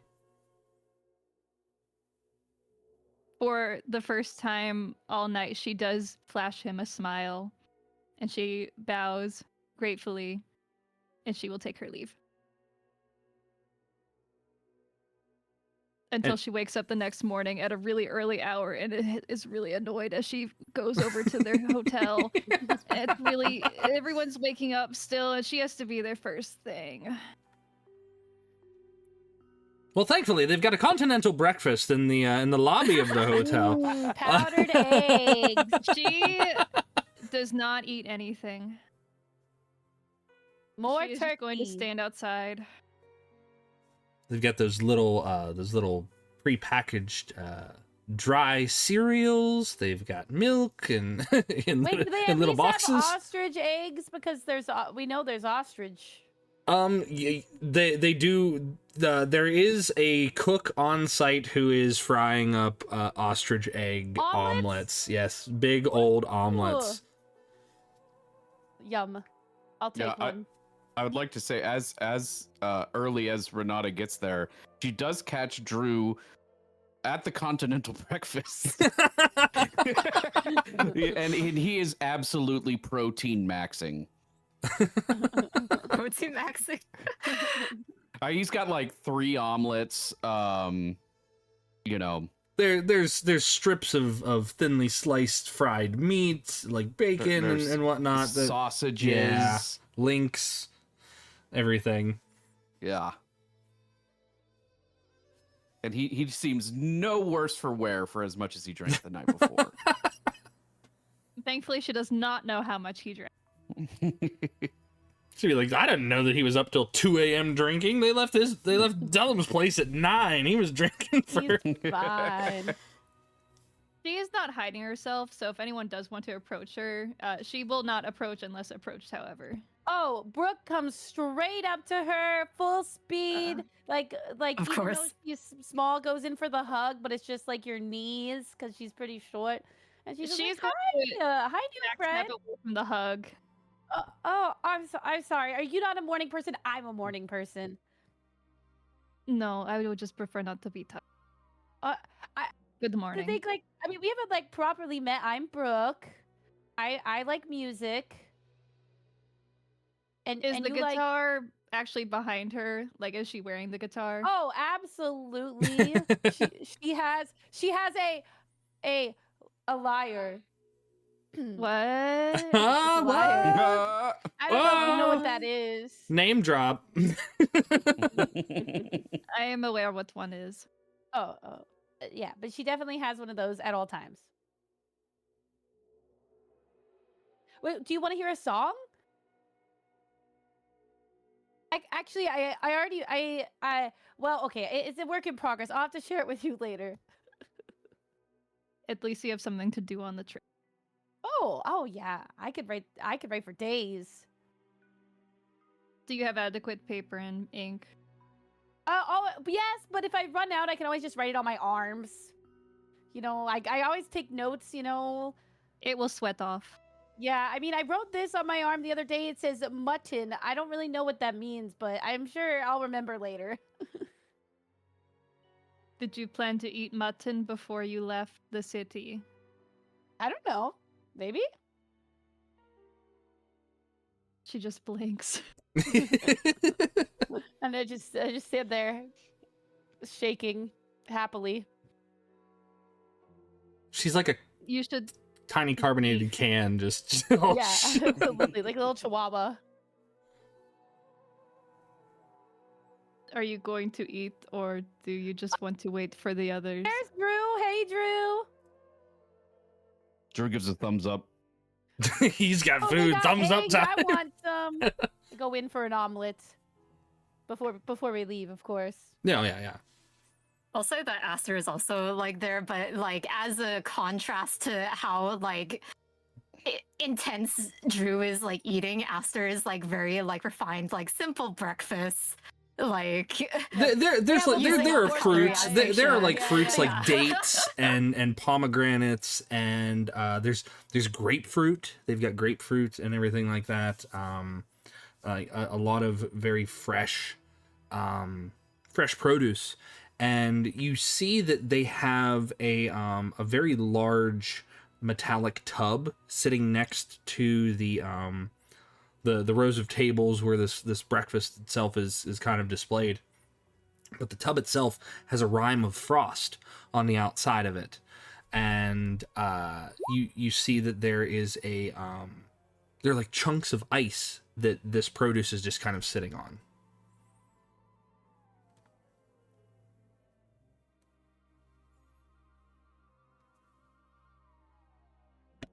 Little Renata will be staring at the fruit, but she does not take any. Little Renata is 5'8". Oh, that's a giant compared to me. Okay, so Renata and Aster are actually like the exact same height then. Oh, I was gonna say, I thought you said 5'8". yes. Are you 5'8" with or without the ears? Because That's that matters. important. That matters. Ear height counts. I was thinking without the ears. Okay. So add an additional 3 to 4 to 5 to 6. I don't know. I don't know. Those ears look pretty big. So I'd Yeah, say they're pretty big. I'd probably say I like do- 6 to 7 inches maybe. I do have a question about the ears. How like out of place? Like, are there other like humanoids with like animal ears like Renata has, or is she like kind of out of the ordinary? Are you asking in a social context or in an immediate vicinity context? Yeah, in a social context. Like, how unusual is that? Make a history check.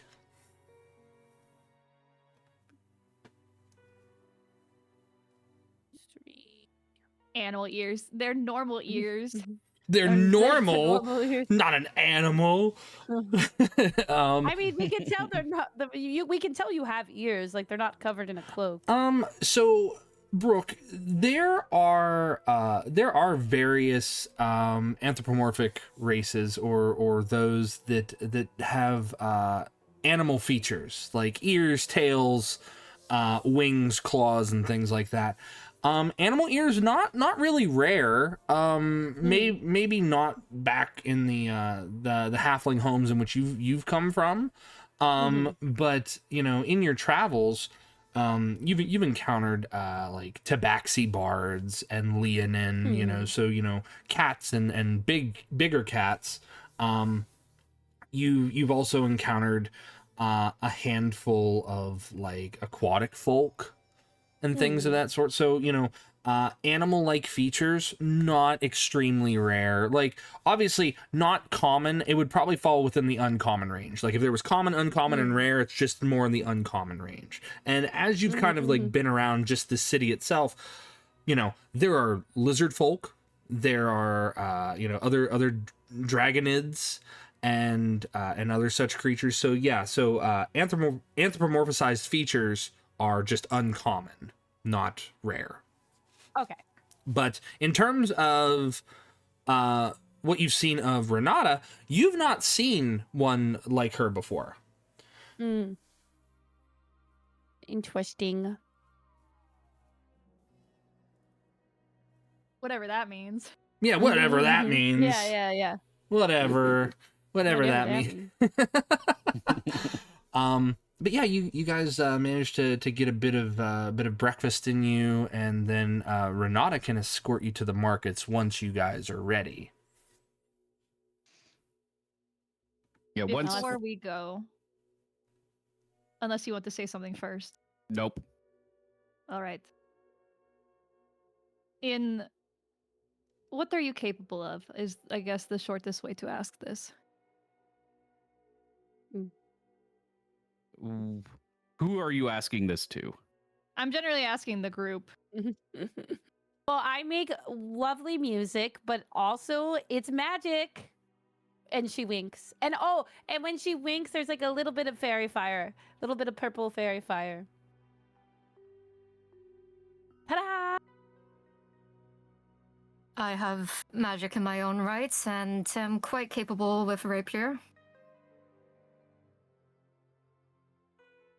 I have a bit of magic or something of the sort myself, but mostly I do my killing with this. And he motions back towards his sword. In combat, you would be in the front line. Yes. You would be in the back line. She points to Brooke. She doesn't point at Aster, but she'll like instead do like an open palm. You would.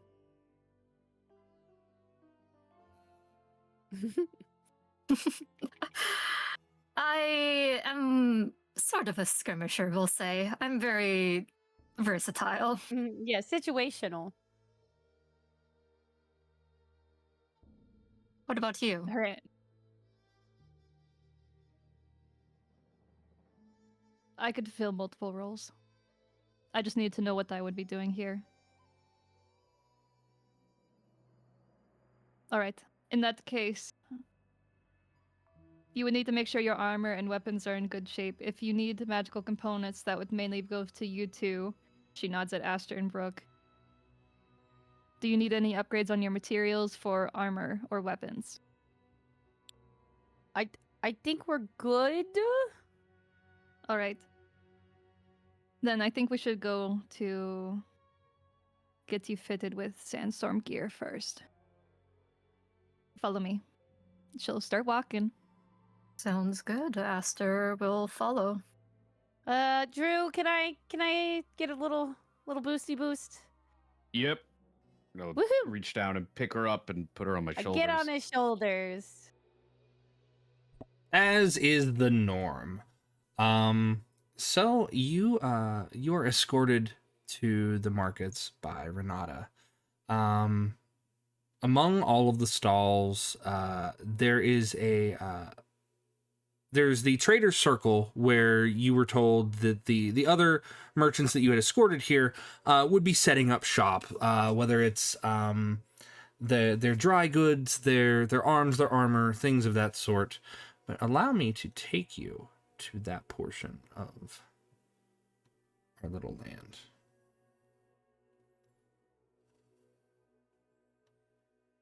And you can see that there are various stalls and whatnot about.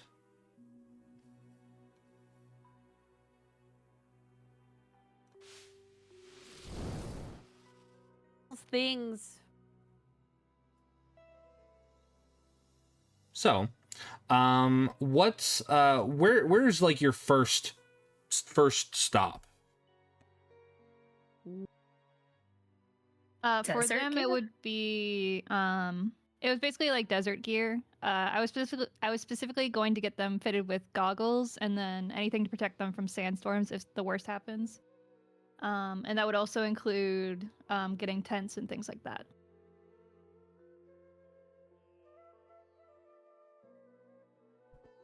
Okay. You start gathering a bunch of your provisions and things like that. And after a while, you've kind of flitted from one stall to the next, making sure that they've got the proper eye protection, gloves. There are even like salves and stuff made with aloes and oils to kind of prevent like chafing of the skin and whatnot. So as a result, you start to kind of get acquainted more with the markets, especially those who are not native to this area. Aster's gonna need like the strongest sunscreen that they have. That's so true. When they're doing the goggles, she'll look at Aster. Are you blind?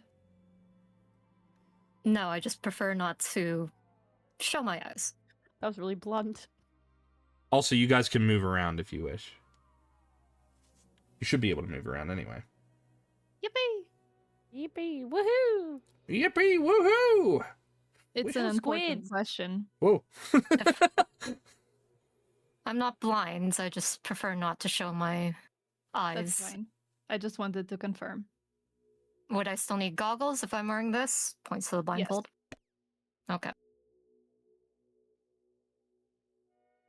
Aster is going to look for the goggles that look the most tinted. So there are a set of goggles, and it looks like they fit very much around the curvature of the eye. There's like a padding on the inside of the rims, but then there's like a very faint slit where each eye would like look out of, almost like a blind slit, right? Just a very thin line that enables you to fully look out of it, while at the same time, it's going to protect your eyes from like dust and debris getting in there. So. Meanwhile, Brooke skirts all around the markets. That's what I was implying. She's like, Brooke is ooh. just running around everywhere, like, ooh, treats, ooh, jams and jellies. What? Did you just breathe fire? You can do that? It's so cool. How did you do? I didn't know what that looks like, but that's really cool. Wait, I think I can do that too. Wait. I have to remember how to do it. I forgot. No, you can't do that. That's a racial trait. Oh, it's Wait, what do you mean? You mean the newcomer can't breathe fire?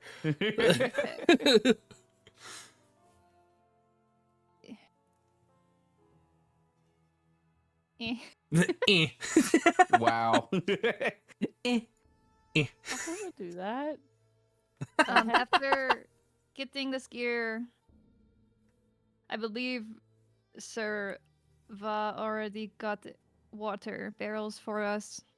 So, as you're kind of milling about, I'll ask you guys to stop moving briefly, as there is a sound that carries across the marketplace.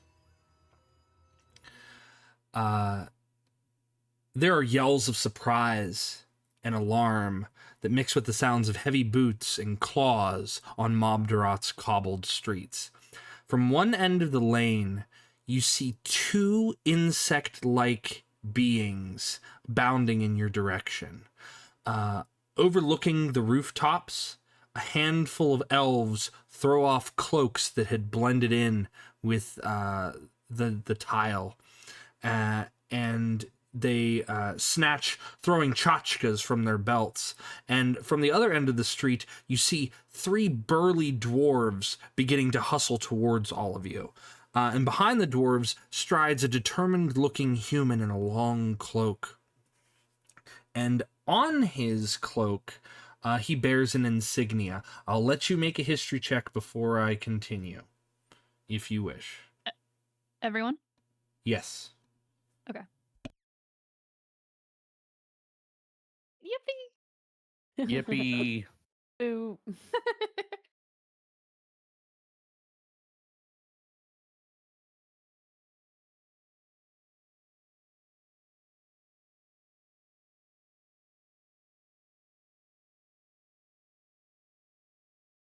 Do. This man bears the mark of Kafir, the Crimson Lion, who is another sorcerer king.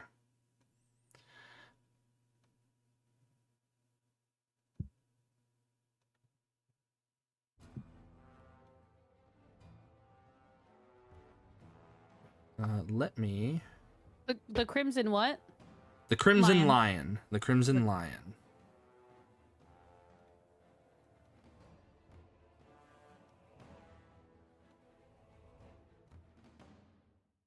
And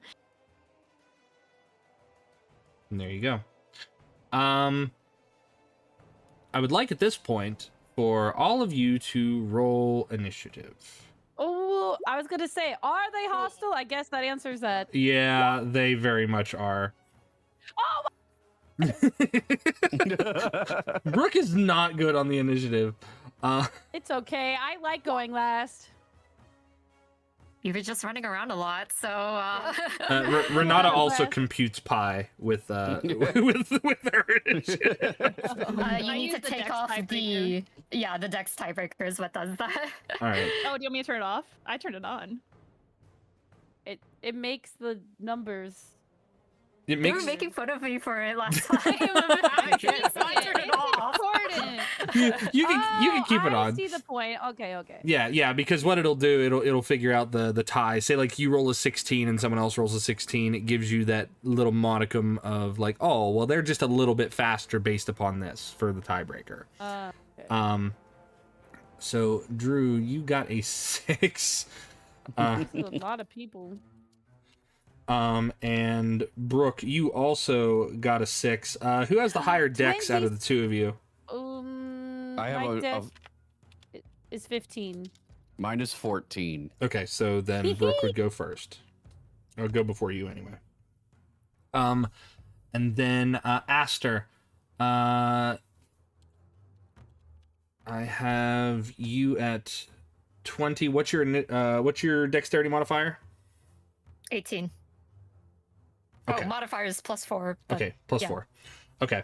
I'll have you go before them, because that seems fair.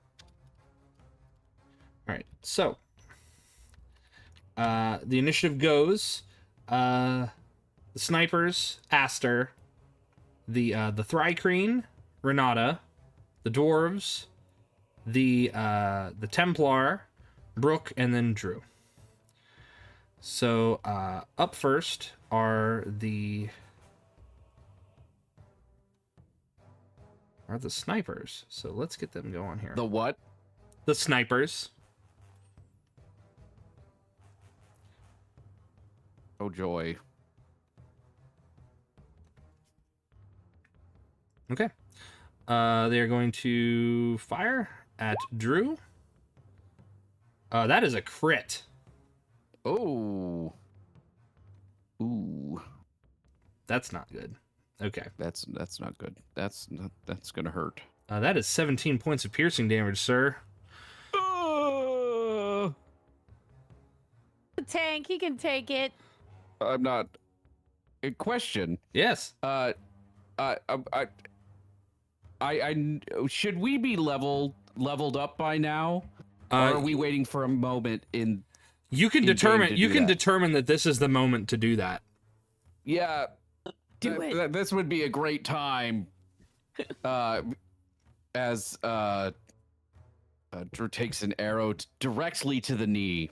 Let's Almost go! ending his adventuring career, but no, he continues. He persists. Precisely.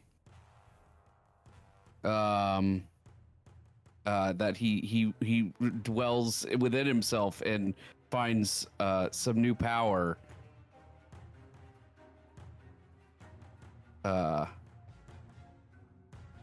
To draw upon, Okay. becoming level 3. Level 3. Okay. Yeah. That gives you the agreed upon hit points that we spoke about, plus your new abilities and whatnot. But yes, what does that bring your hit point total up to? Now, What was the hit dice that I rolled? let's see.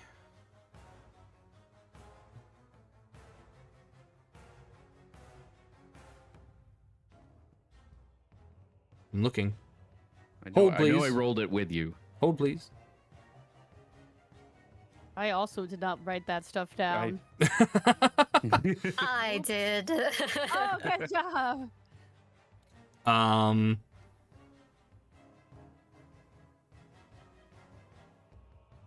I believe you had rolled a 6. That's what I have listed here. I have Drew and then 6.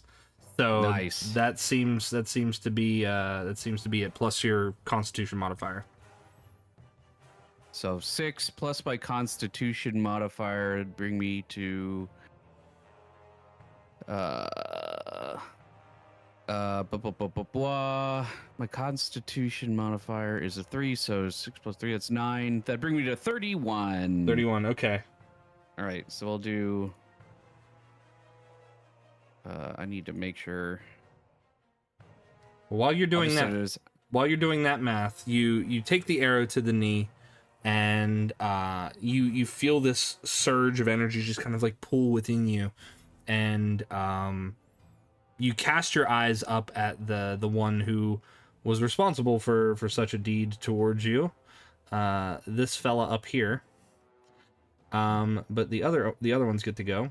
So Aster, this one here on the edge is going to take a shot at you. Okay. Hopefully he does not have as powerful a shot as the other, but that is a 23 to hit. Yes, that hits. For 10 points of piercing damage. Okay. Finally, the other one, Renata, is going to fire at you. Yeah. 15. Does a 15 hit you? Yeah.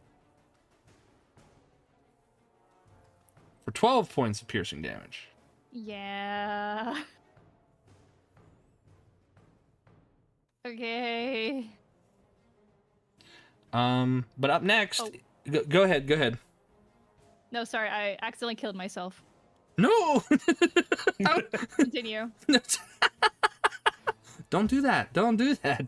You should have enough hit points. You should have more than No, I do. I was trying to do subtraction. Okay. Verse math. All right. Wait, is it not showing?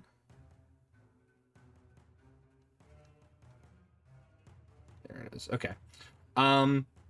So next up, Aster. Aster, it is your turn. Do I know why they're shooting at us? You don't. You don't. They've just started shooting at you.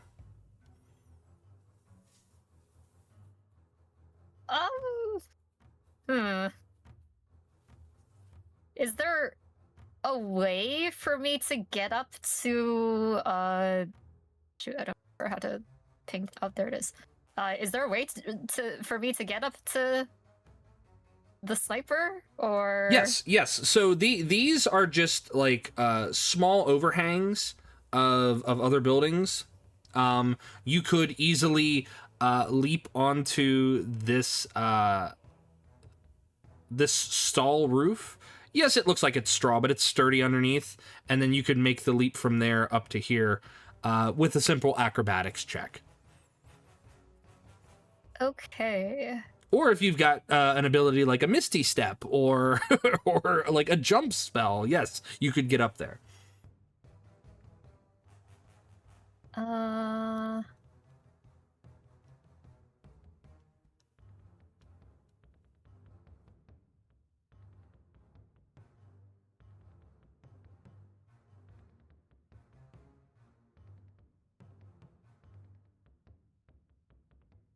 I am willing to make the acrobatics check to get up to this guy. Should I just roll that? Yeah. If you're willing to do it, go ahead. 12. That is just enough. So you can do your movement, go from there, and then you would be making a leap from there onto the other one. Basically, like parkouring yourself from one end to the other, and you leap up to where they are. So that's your movement. What else do you have? I am going to use Zephyr Strike as my bonus action. Okay. And I'm going to stabby stab the sniper.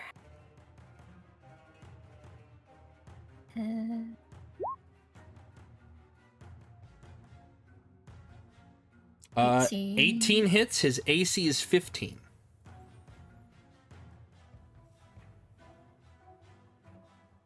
And then I think I get an extra 1d8 with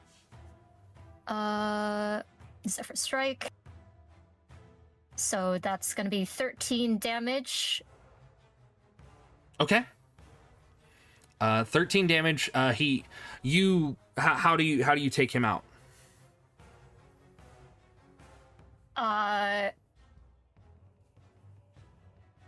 I stab him in the arm that he's holding his weapon. Okay. And using the force of the Zephyr Strike, just kind of push him down. Okay. He falls off the roof. Wilhelm screams, "Ah!" And then he just hits the ground. He's dead. I can't do a Wilhelm scream because I'm not Wilhelm. Gotta add it to your soundboard, man. Yeah, right. I need a soundboard. Note to self: get soundboard only for Wilhelm scream.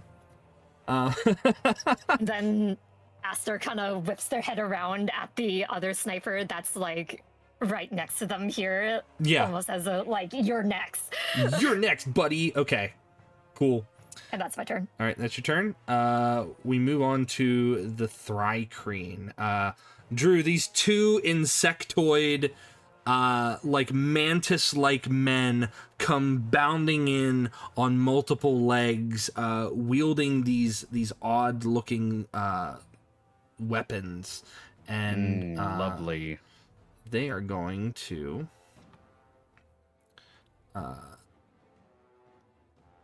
This one is going to move in. And he's going to try to hit you with his Githka. Oh, but he rolls a 1. He goes to slash at you and completely misses. He drops his Githka, but he is not without a weapons. As you see on his mandibles, there seem to be fashioned martial blades to his mandibles. Oh boy. But as he runs in, he is going to take the disengage action as a bonus action and go this way. Yeah, I'd run away too if I dropped my weapon. The other guy is going to run in and do much of the same. He's going to run in and make the attempt to hit you. Hopefully. Or not. 12. I know a 12 does not hit you because you are armored, sir. A 12 does not hit me. But as that happens and as he fails, he is going to scurry away with the disengage action and go this way. But that is their turn. That brings us to Renata. Renata, it is your turn. You see the elf snipers. They fire down into the market area. Aster very skillfully launches themselves on top of one of the stalls, on top of one of the rooftops nearby of a more sturdy building, dispatches one of the snipers, and you're able to kind of like catch what's gone on with Drew as the two Thrycreen has attempted to attack him also. So what do you do? I do have a question before that. Yes. We do know that it's Kafir, right? Yes. Well, yes. With your high enough history check, you do know that it is Kafir the Crimson Lion. Do I know anything about him? You know that he is a well, let me Lord see. Drop.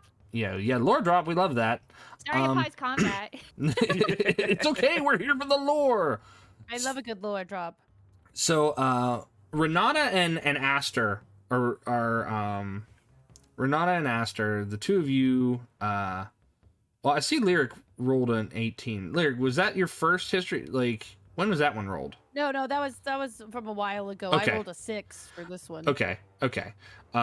So between Renata and Aster, especially Renata, since you've kind of been in this area here, you know that Kafir, the Crimson Lion, also another sorcerer king, is a very big rival of Zumat, the sorcerer king of Mob Durat. He is one who wishes to keep those under his thumb when it comes to magic and whatnot. If you know magic, if you cast magic, if you seek out magical artifacts, you are either with him or you are to be erased. All right. Now, with my 22, is that him or is that someone who's working for him? This man here, that is someone who is working for him. If you Okay, so you know for a fact if one of the sorcerer kings was here, it's run. It is run. Yeah. Because Okay, that's why I was asking. okay, no, that is not him. He wears his mark and he wears it very openly. All right. I think priority is sniper. Can I climb up as well? Yeah, you can make an acrobatics check and climb.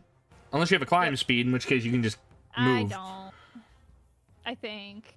Let me double check. No.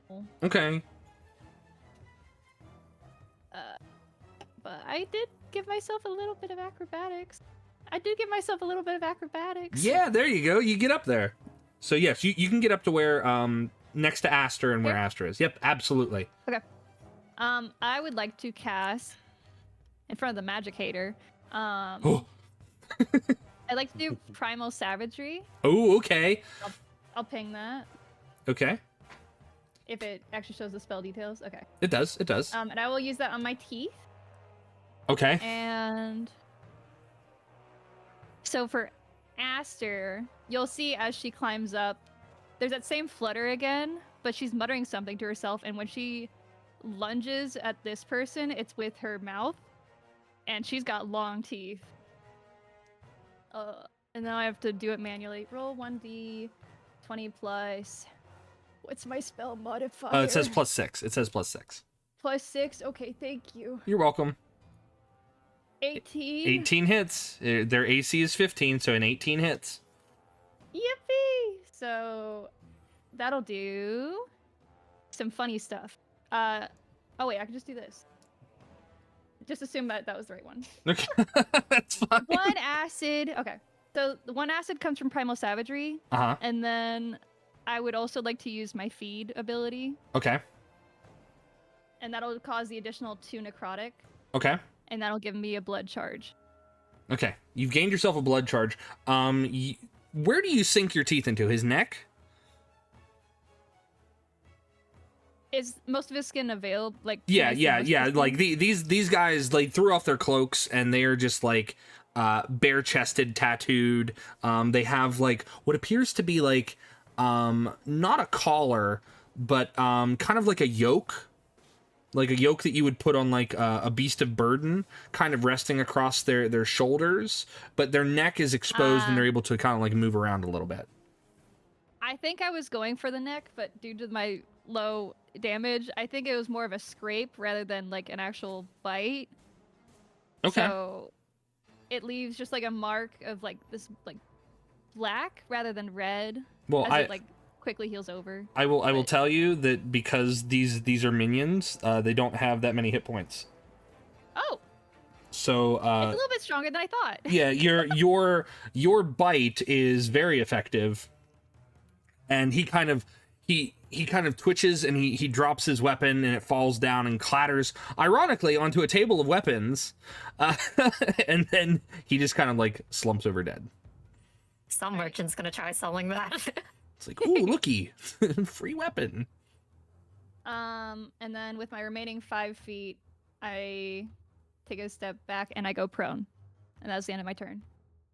Like Okay. almost like in a hunting position. Okay, you go prone. Okay, gotcha. Yep. I was like, falls wait, over. wait, did she just Yeah. she just pass out? This. All right, cool. After that, it is the dwarves. The dwarves get to go. So the dwarf conscripts. One of the dwarf conscripts, from further down yonder way.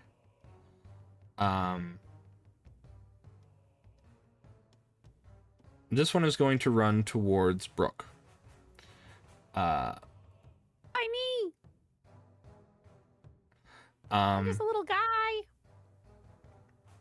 So he is actually running towards you, and he's not going to. He's armed with a spear and a shield. But instead of jabbing you with his spear, he goes to hit you with his shield. Does a 17 hit your AC, Brooke? Yes. Okay. He deals 3 points of bludgeoning damage. I need you to make a strength saving throw for me, please. A strength saving throw. Mm-hmm. Okay. Please and thank you. Thanks. Ooh, a 20. Well, I'm so strong. He goes to like he baps you with his shield as if to like knock you over, but you know, you've got a low center of gravity, right? So you don't like stumble over.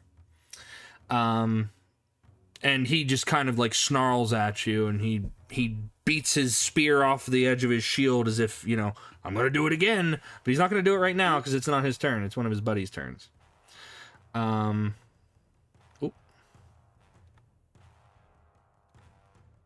And let's see. Let's go to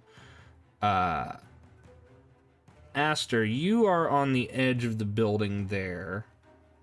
Yep. This guy is going to throw his spear at you.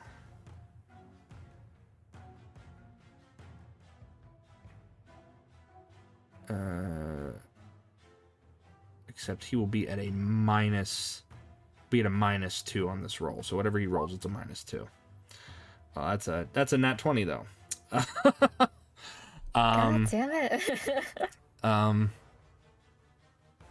For 14 piercing, even with a -2, that's still a 20 on the die. Not counting his modifier. So it's 22, 14 points of piercing damage. As his spear comes sailing and kind of catches you in the side. the Cool. So go ahead. Go ahead. So that was 14 damage, right? Yes, that was 14 damage. Okay, the spear hits Aster right in the side, and Aster falls back onto kind of stumbles onto the roof, or falls back. Okay. Are you down? I'm sorry. Yes, I am. Oh, okay. Huh? The other dwarf, he kind of just moves himself into a better position. Well, mainly because he can only go so far. So he can move 25 feet, and then he's going to run and go 25 feet, but he cannot get to you yet, Drew.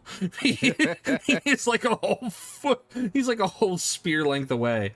But other than that, that is his turn.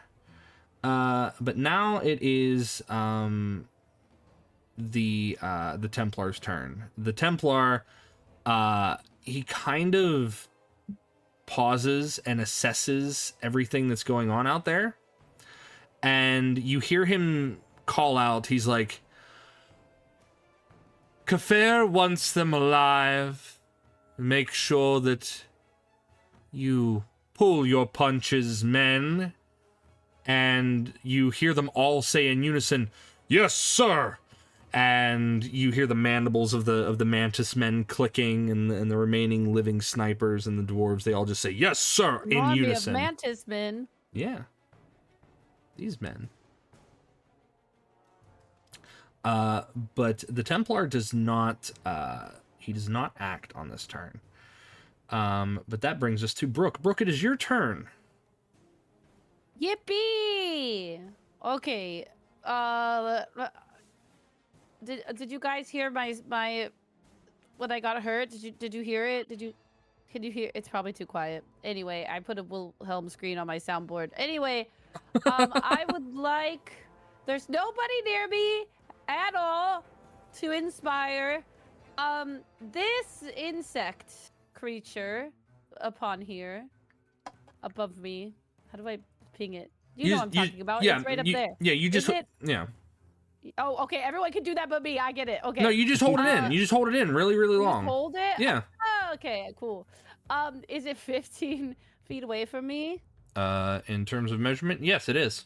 Oh, perfect. I'm finally, for the first time ever, going to cast Thunder Wave. Thunder Wave, yes. Because there's none of my friends are nearby to get harmed, except this guy. So I'm gonna do that. It must make a Constitution saving throw. All right, so both the dwarf and the mantis have to make one, correct? Yeah, because it's a 15-foot cube from around me. Yeah. Correct. So what's the save one more time?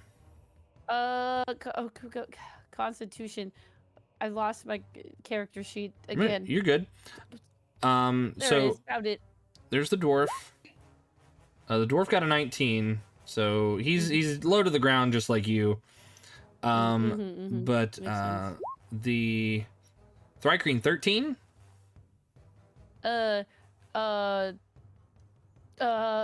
DC is 14. Okay, so he fails. So the mantis man fails. So he is prone. Cool. Yes. On a failed save, he also takes 2d8 thunder damage. Yay. Okay. I'm sorry. I'm so not used to roll 20 at all. Okay. Dice. Where do I? Oh, I type it. What? How do I type it again? It's backslash 2d8. Backslash roll 2d8. Sorry. Roll. 2d8. 10 points. That's a lot of damage. Okay, so your thunder wave. How does that manifest for you, Brooke? Easy. She takes out her lyre and she strums the most beautiful, magnificent C major chord that just rings through the marketplace, and it pushes back this bug creature. All right, so the reverberating sound kind of pulses and thrums beneath his chitin, and you watch as his antennas twitch like feverishly as you fling him backward, and he lands into this stall. He breaks the support beam of this stall. The stall kind of collapses on top of him, and he dies. He's dead? Uh-huh. Awesome. Well, okay. I would bonus action inspire. I think I don't think it's just sight. I think it's... Well, in fairness, Drew is 40 feet away from you. Uh-huh. I mean, if you've got a range on it, he's within 40. Let me see. Was it? How was it? I don't see a range. Usually Let me check the other- bardic inspiration is within hearing distance. Yeah. I can hear you. Yes. Yeah. And So Drew can hear me, right? within 60 feet. Anything within 60 feet. Perfect. Okay. I would like to recite to Drew a limerick of which I have written myself. Definitely not just now. and it goes like this. There once was a dragon named Drew. He was a friend to me and to you. He was so strong and could drink all night long, and I hope our friendship will grow. You're inspired. Yay. You're inspired. That's my turn. All right, cool. After Brooke, Drew, it is your turn. It's my turn. You watch as Brooke emits a thunder wave from almost like a wah, very electric guitar-ish thing from her lute or her lyre, and sends the mantis man who had attacked you prior into a stall, causing it to collapse. You see a dwarf approaching you, and you notice that one of the other mantis men is running away. So what do you do? Well, the dwarf is no longer approaching me because I'm approaching it. Okay. So I'm going to move myself forward, and we are going to be in melee with him. I'm just going to the closest person. That makes sense. At this point, I've taken a nasty hit in the neck. I haven't even drawn my sword, so I'll draw my sword, Uh-huh. and I'm going to bring it down upon him. Does a 15 hit? A 15 does not hit. His AC is 16. Well, I'm going to go ahead and add my inspiration to that. Okay. That's a D4, Yay. right? Yes. So even if you roll minimum, that will hit. But yes. Yeah. Well, I rolled a 4, so... That is a hit then. An inspiring hit. Get very inspired to roll 8 damage 8 damage. against this dwarf. Okay. He is still up, but he is not looking good. He's not looking good. Your sword comes down and meets his armor, and he kind of swats your blade away with his shield, and prepares to attack with his spear when it is his turn. But is there anything else on your turn, sir? Yes, I would like to use my channel divinity to place a vow of enmity upon this dwarf. Okay. Which, the next time it lasts for a minute, and the next time I attack it, I get advantage on that attack roll. Heck yeah. All right. And if the creature dies, I can transfer it to another creature within 30 feet. No action required. Awesome. Is that your turn? That concludes my turn. That concludes your Wait. turn. Go ahead. Nope. Lay on hands is an action. Nope. All right. Okay. Back to the top of the round. The elf snipers. There are 2 other snipers. There is well, there's 3 snipers left because you guys have dispatched 2 out of the 5. We'll start at the one who's up here. He's seen what's going on over here with the other 2. And he's going to fire a quick shot at Drew. Because Drew is dangerous.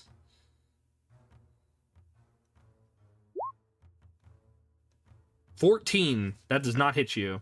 A 14 does not hit me. All right. Well, as a 14 does not hit, he is also going to he's going to leap down, and he's going to run that way. He's not on the roof. He's over here. All right. The other 2 snipers. Who do they have eyes on?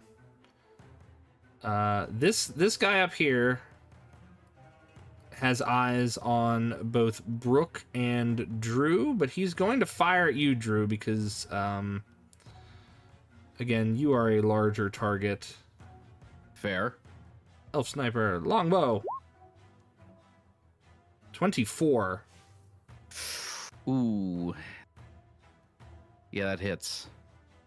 For 8 points of piercing damage. All right.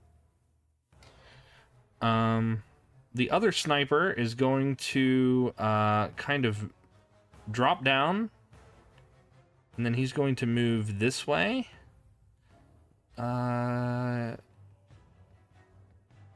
Brooke, he's going to fire at you, but you have the benefit of cover, so you have a +5 to your whatever your AC is. Ooh. So let me see. He's going to try to shoot at you. Namely because, you know, you've got a dwarf in front of you plus another stall and other things like that. Because he's no longer, like, up above. He doesn't have the vantage of height any longer. So that's a 25. What is your AC +5? I don't think it's 25, though. It's 18. 18 is not 25, though. 18 is not 25. 7 points of piercing damage. Oh. That is the end of their turn, though. Because the other ones are dead. That brings us back to Aster. Aster, it is your turn. Are you... Okay, first I guess I have a question. Yes. If I choose to use my action point use an action point to stabilize, do I still get my regular, like, action and bonus actions during this turn, or is...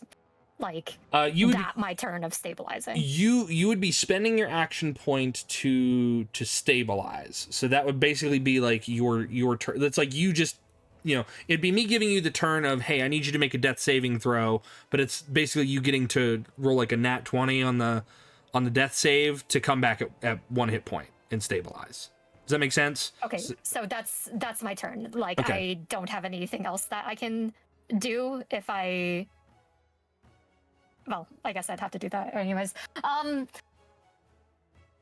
Yeah, I'm gonna use an action point to stabilize. Okay. Awesome. Thank you. Now it is the Thrycrean's turn. The one sees his friend scurry away. He's like, what are you doing? What's going on? And he's gonna come back. He's gonna get you, Drew. He's gonna try. I can't guarantee he's gonna do much. No, with a 13.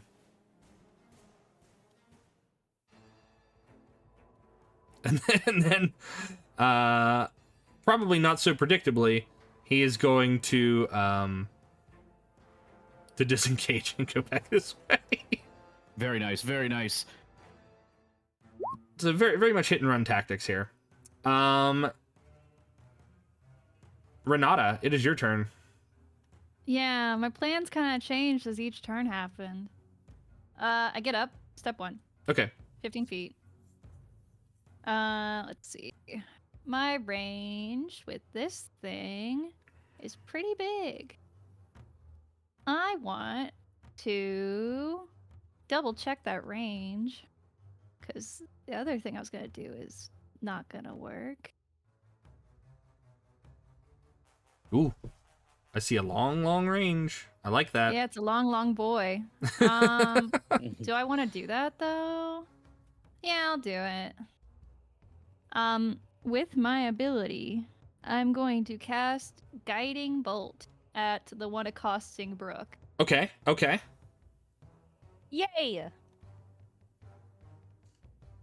And I will not. 17 doesn't hit, I think. 17 does hit. Its AC is 16. Yippee! Okay. Damage. It's a level 1. 19 radiant. Hold on. I don't think he's got that many hit points. Hold on. Dwarf conscript.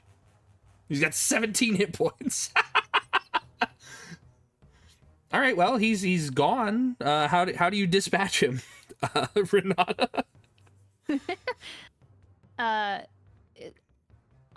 There was a primal moment in the with primal savagery. She did kind of have like a moment of like losing herself, but as she stood up, she saw the weakest link was alone. Mm-hmm.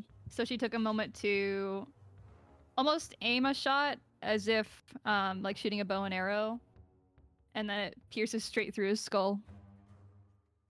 Yeah. So Brooke, you see him standing there, and you can tell that he tosses his spear up and he catches it in his hand as if he's going to like jab down at you. And just as he's about ready to rear his spear back, you see this flash of like light, right? Almost too quick for the naked eye to catch. And he stands there for a long moment, and you wonder why he stopped moving. And then you see like blood trickle from his ears. Yeah. And his eyes roll back into his head, and then he slumps over dead. My hero. You don't see the hero because she immediately runs over to the next roof. And You then don't goes see boom. the hero. and then falls over. Hero gone. Yeah, and turn. All right, cool. Awesome. Next to the dwarf conscripts, one of which is dead because it was his turn next anyway. Then there's the one that's in front of Drew, and then the other one who had thrown his spear, but he's unarmed. His spear is in Aster's side. So this fella up here is gonna kind of like grab at a weapon, and he assumes that Aster's dead because he didn't see him like get up because Aster is just down. Aster's still on the roof. Yeah, Aster's still on the roof, so he's like he doesn't see you like moving around or anything, so he's just assuming that, hey, target acquired or target down. So he's gonna grab a weapon off of this table. He's gonna run this way. The other guy, the one against Drew, he's going to spear jab at you also. I hope he rolls low. I do too. 16. 16 does not hit. Okay. Confidently enough, he misses you. Well, luckily enough for you. Confidently enough, not for him. Yes. Next up is the Templar. The Templar looks, and he sees that some of his men have been dispatched, and he kind of casts his glance around, and he says, "Best if you surrender now. I would hate to spill any more blood on the pristine streets of Mob Durat." And he is going to...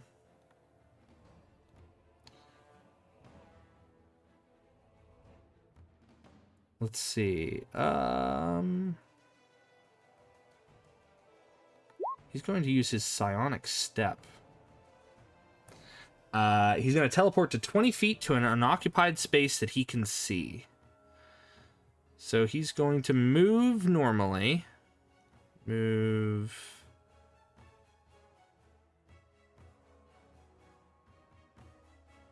He's going to move here. And then he's going to teleport up here to where Aster is. So yeah, he moves and then he teleports, and then he kind of casts his glance around. Renata, you are prone in order to remain hidden, correct? Yes. Asterisk, it was to avoid ranged attacks. Okay. Okay, because given the the pitch and stuff of the roof, can you make Yeah, a can you that's make a what I was stealth thinking. can you make a stealth check for me, please? Yes, I can. 9. Okay. I cannot. As he teleports up there, he looks down to Aster. Aster, you are just now coming back to consciousness, and you feel this gauntleted hand kind of grab at your hair, and with surprising strength, this figure hoists you up, like almost to your feet, and he looks into your eyes. Well, your visor or whatever you have concealing your... Blindfold right now. Yeah, your blindfold. He looks into them, and I want you to make an Arcana check for me, please. 4. Aster is barely Aster's lucid like here. he looks and he goes, "What are you?" And you could tell as he turns your hair with his hand, he's turning your head and inspecting you. But that is his turn. That is his turn. Brooke, it is your turn now. You watch as this Already? Yeah, what do you mean already? She's like, already? I was What? so enthralled in combat. Yeah, okay. That was kind of the best barding I've ever done. I don't really think I can top that. Oh yeah, that's right. Drew's no longer inspired. Sorry. Drew is how far from me? He's about 40 feet. Are you hurt, Drew? Yes. Okay. Wait, no, I have tiny legs. I can't reach you. What is my speed? What has happened to my... I've reset things on my character sheet unintentionally. What is my speed? Let me help It's you 20... here, friend. It's bad. It's is it 20? 25. 25. Yeah, your speed should be 25 as a halfling. I can't cure your wounds. Drew, don't you have second wind? You're a fighter. No, I'm a paladin. Oh, that's right. You're a Never Yeah, mind. paladin. Never mind.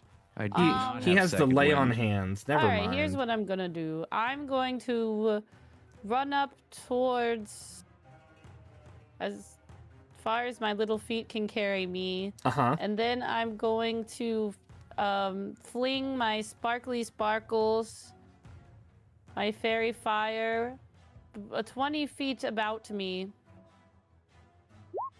Well, bam. Fairy fire. Well, boom. And that's what I'm gonna do. He's got to make a dexterity saving throw. Any creature in the area, so that means Drew too, but... Oh, well. Wait, really? Says any creature within the area. Sorry, Drew, you're gonna be sparkly. I'm gonna make my dexterity saving. Oh shit! Oh no! Oh no, he's extra sparkly. This is terrible. No, that's bad. That was a bad idea. Cause I want to heal you. I don't want to. I think your DC is 14, right? Is that correct? Yeah. Okay, so the dwarf fails though. Okay. Okay, well, now it's sparkly, and you can get advantage on it, but I guess it can get advantage on you too, so maybe that was bad.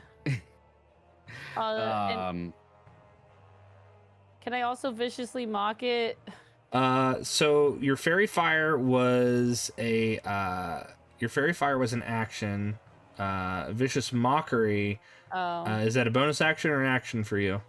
It's an action. I thought it was. Never mind. Okay. God. Well, okay. So would you rather vicious mock or would Can you? I retcon the fairy fire and just viciously mock it, please? I think in regards to wanting to protect your friends, you would know not to put your friends in danger with an AoE spell. So I would say politely, we will retcon the fairy fire.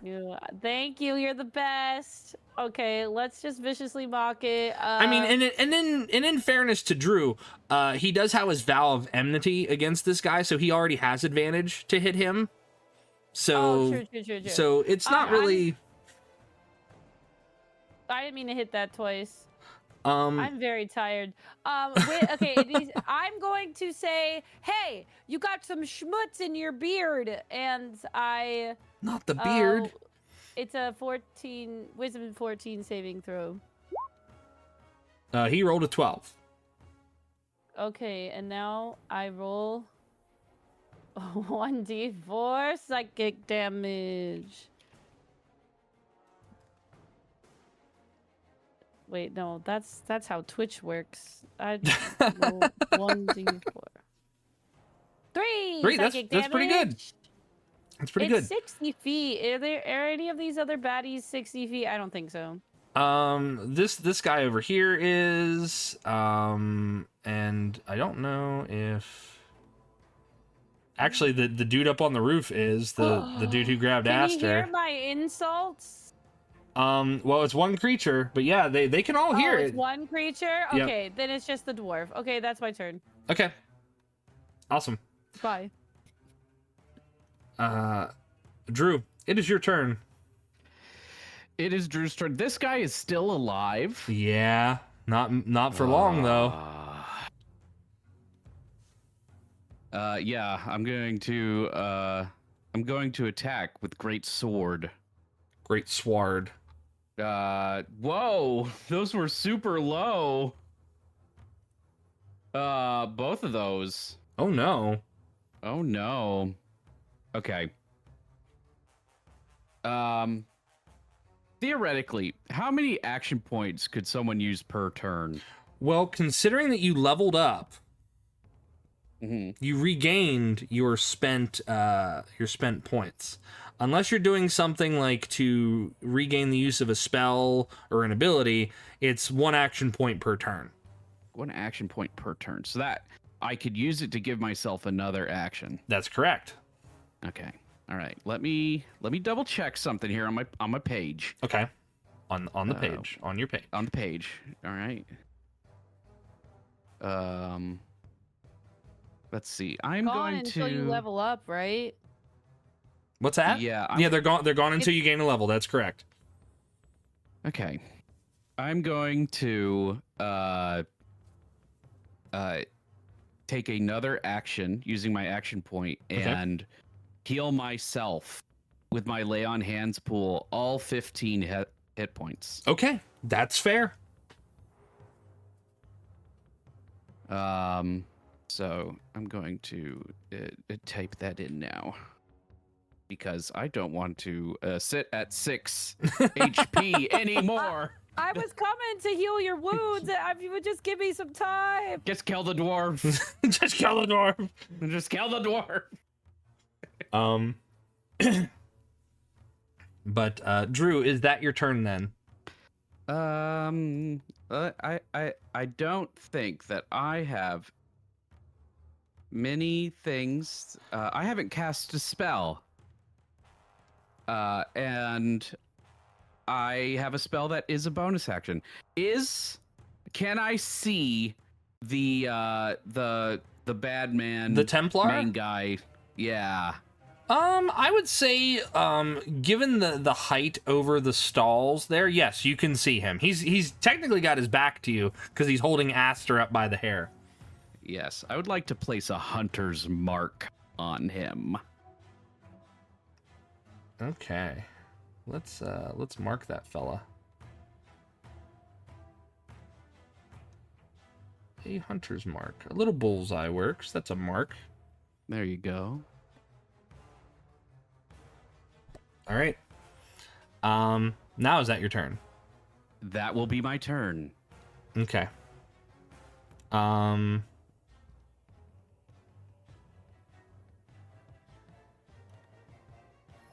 The elf sniper is going to leap down from there run another 10 feet, and then he's going to bonus action dash to here to get up near Brooke. This other guy is going to come around 10 feet, 20 feet there. Okay, so that's all of his movement. He is going to lash at you with his sword. Drew. Me? No, Drew. Oh. Blade draw. Bring it on. A 9. He misses. Oh, yeah. All right.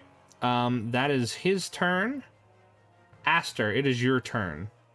You are. Do I need to make a strength or dex saving throw to get not grappled? Yeah, you can make either an athletics, a strength save, or an acrobatics to get free. I will try an acrobatics. You easily get free.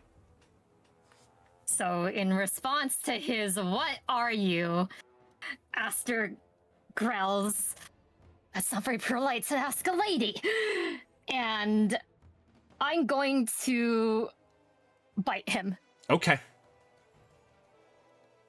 And because I'm missing half or more of my HP, I have advantage on my attack roll. Yeah, get him. Ooh. So 17. 17 meets his AC, so that is a hit.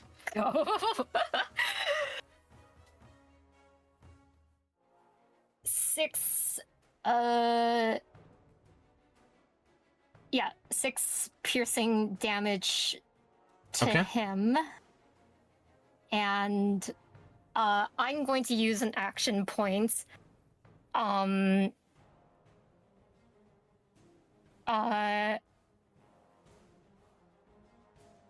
using the action point to restore my action, but first I'm using my bonus action to use Zephyr Strike. Okay. Very good. Oh yeah, also, wait, no, first I need to restore HP from that bite, which is equal to the damage that I dealt, so I am not at 1 health anymore. Okay. Yeah, so now I'm doing Zephyr Strike. Okay. And I'm going to roll to stab him. My bite also gives me a bonus to the next attack roll that I make equal to the damage of my bite. Yeah, so you get a +6. You get a +6 on that. And I believe that Zephyr Strike also gives me advantage on the attack roll. Yes. So,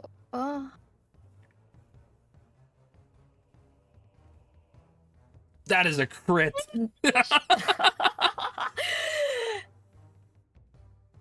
Let's go. So how do we deal with crits again? Okay, Please? so crits is the max base damage.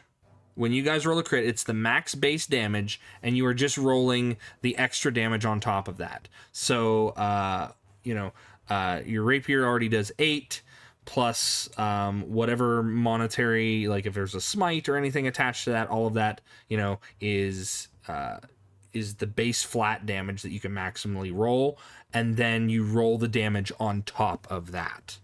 So Okay, so I will roll that damage then. So it's 15. Okay. Plus 8, which is 23, plus 7, 30. which is 30, and then Zephyr Strike also has an extra 1d8 force damage, which is 36 damage. 30. So the remember the D8 from the Zephyr Strike is also base max. Oh, that's also? Yeah, it's a monetary addition to your attack. Yes. So 36 plus 8? So yeah, 42. You do 42 points 42 of damage. Wow. Ouch. So you hit him hard. And you watch as he this very stoic looking man, in all of his confidence of having grabbed you by the hair, Aster, and like lifted you up and just kind of treated you as if you were something to to be scanned and purchased within a market. He takes a half step back, which you notice as a human-like falter. Like, if this man thought of himself as a god, he has shown you that he is a mortal man, and he can bleed. And bleed a lot he will. That's awesome. That's really freaking cool. I love that. Anything else? Is he dead? No. Or no? No, he's not No. dead. He's not dead. I'm dead! He's not dead!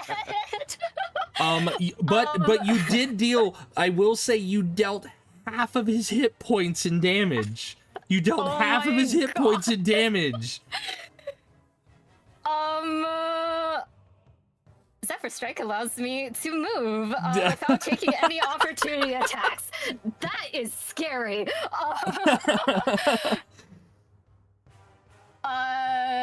Wait, hang on. So I have climbing speed equal to my, like, walking. Am I able to come here, like, near Drew? Yes. Like, yes. okay, I'm doing that. That's...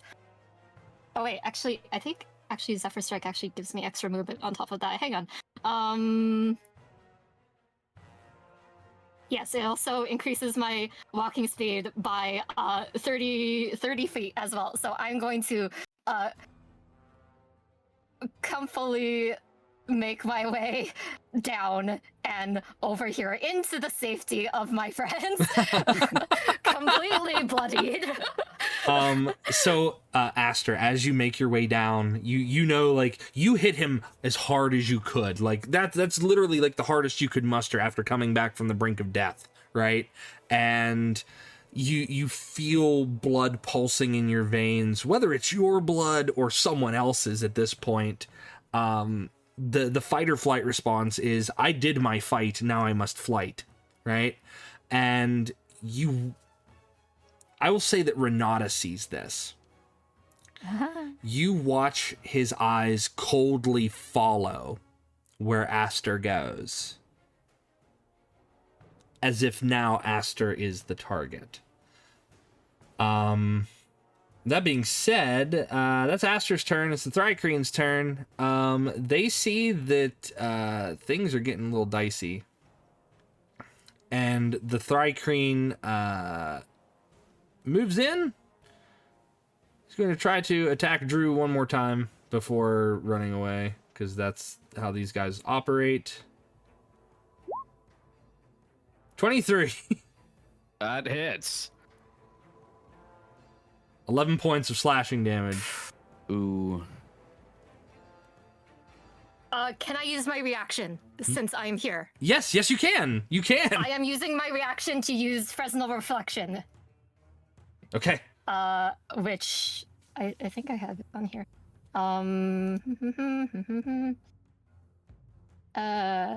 Frenetic Reflection, not Fresnel. Okay.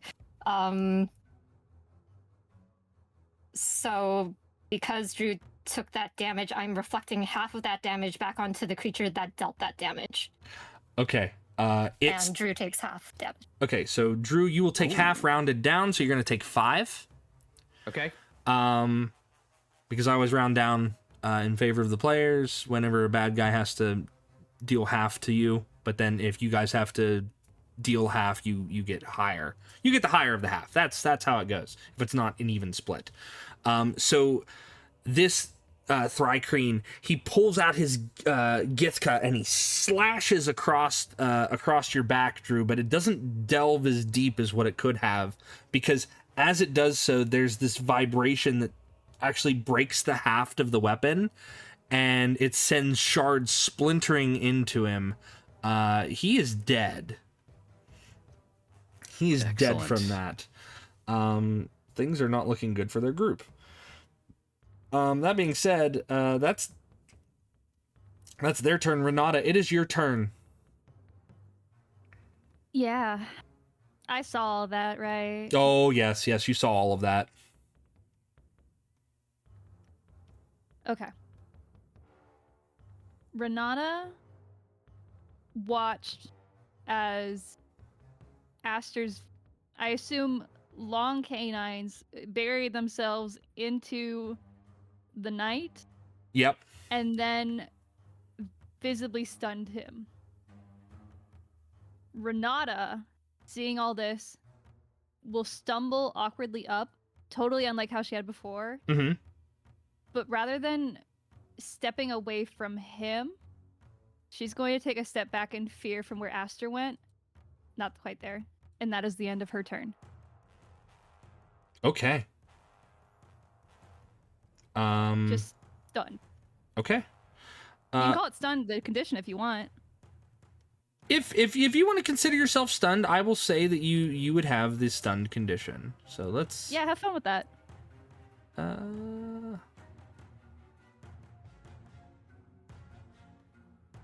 It's petrified, but that's fine. That's about the same.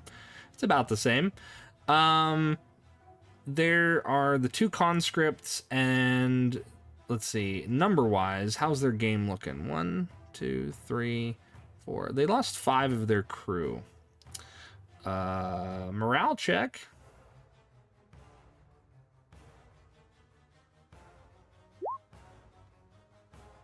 They're doing okay.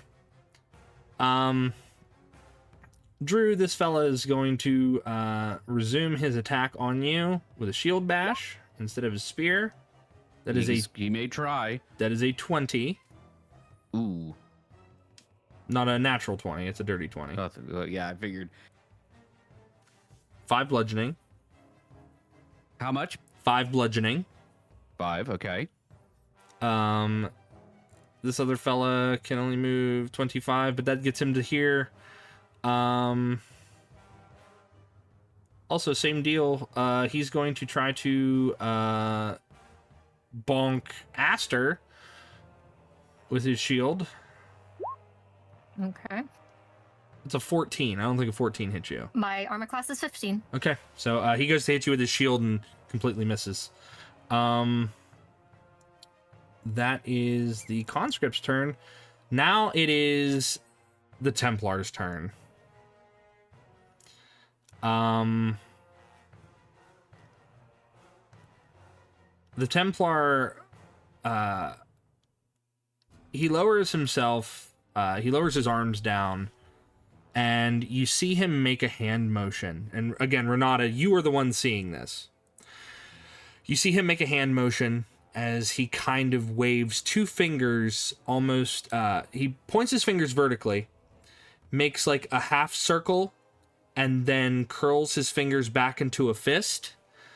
And you watch as, and this is all of you who are down on the ground. You watch as all of them, they hold a different portion of their bodies, whether some of the snipers, they hold like the back of their shoulder. The conscripts, the dwarf conscripts hold their hands, and it looks like there's a searing pain because you can hear something hissing, and you see that there is a tattoo that is burning on their skin. And without question, they all run. So they're using their disengage action to fully run from the battle. So they just dart away. And the Templar looks back to you, Renata, and he narrows his eyes and says, Kafir will have what is his. Face or no. We will be seeing you soon. And he puts his hands at his sides, and his feet, as if the ground beneath him were not good enough to walk upon. He hovers up a few inches, lowers himself to the ground,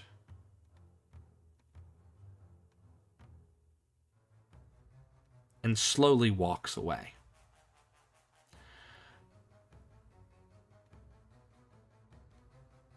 She makes no move to stop him. As you all find yourselves amidst a clustered, chaotic street, there's broken stalls and bits and pieces of broken pottery and weaponry and whatnot all scattered about. But you all find yourselves among one another again.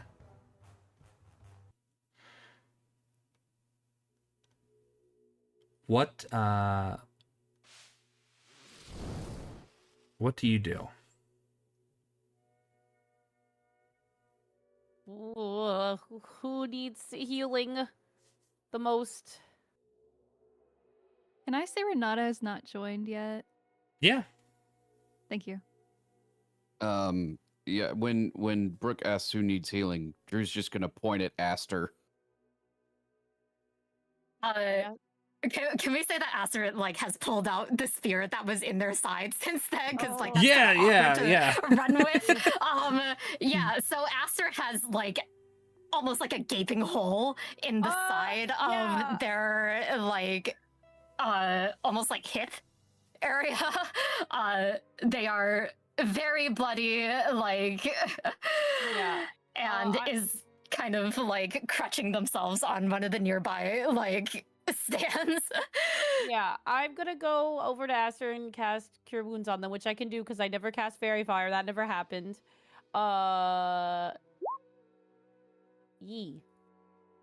Which is 1d8 plus.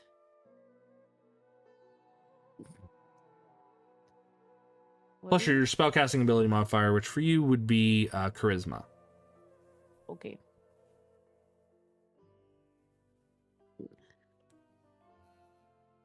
Wait, plus. Is that how that works? Yep. 9. 9 Yay. points. I hope that helps. I would have run over to you earlier, but I was so far away because I was They running caught us around. off guard. Yeah, and I was running around the marketplace like a maniac. So, That fully heals the hole in Aster's side. So as you are like all tending to your wounds, you again notice that Renata is not there among you all. What?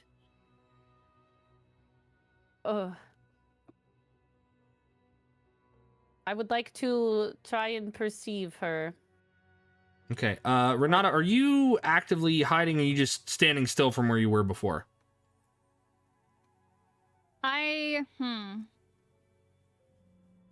I'm not hiding, but I'm not where I was before. I Okay. am in the marketplace. Okay. If you want to like roll to find me. Are you where Brooke might perceive you should she roll decently enough? If that's the case, I will have you roll a stealth check, Renata, and then I will have Brooke do a perception check opposed. Let's do that. I think that makes sense for what Renata's doing. Okay. Ooh. 19's still pretty high. I don't know if I can beat that. Yeah. Uh, All right. Yeah. So Brooke, you are able to perceive Renata. Renata, where are you? Renata at some point jumped down from the roof, and when Brooke finds her, she is like furiously going through a tent that got broken in the combat. And she's like found this wooden like stake that was holding down the tent. And I think as she gets up, she's gonna turn to see Brooke, and she looks terrified. Ugh.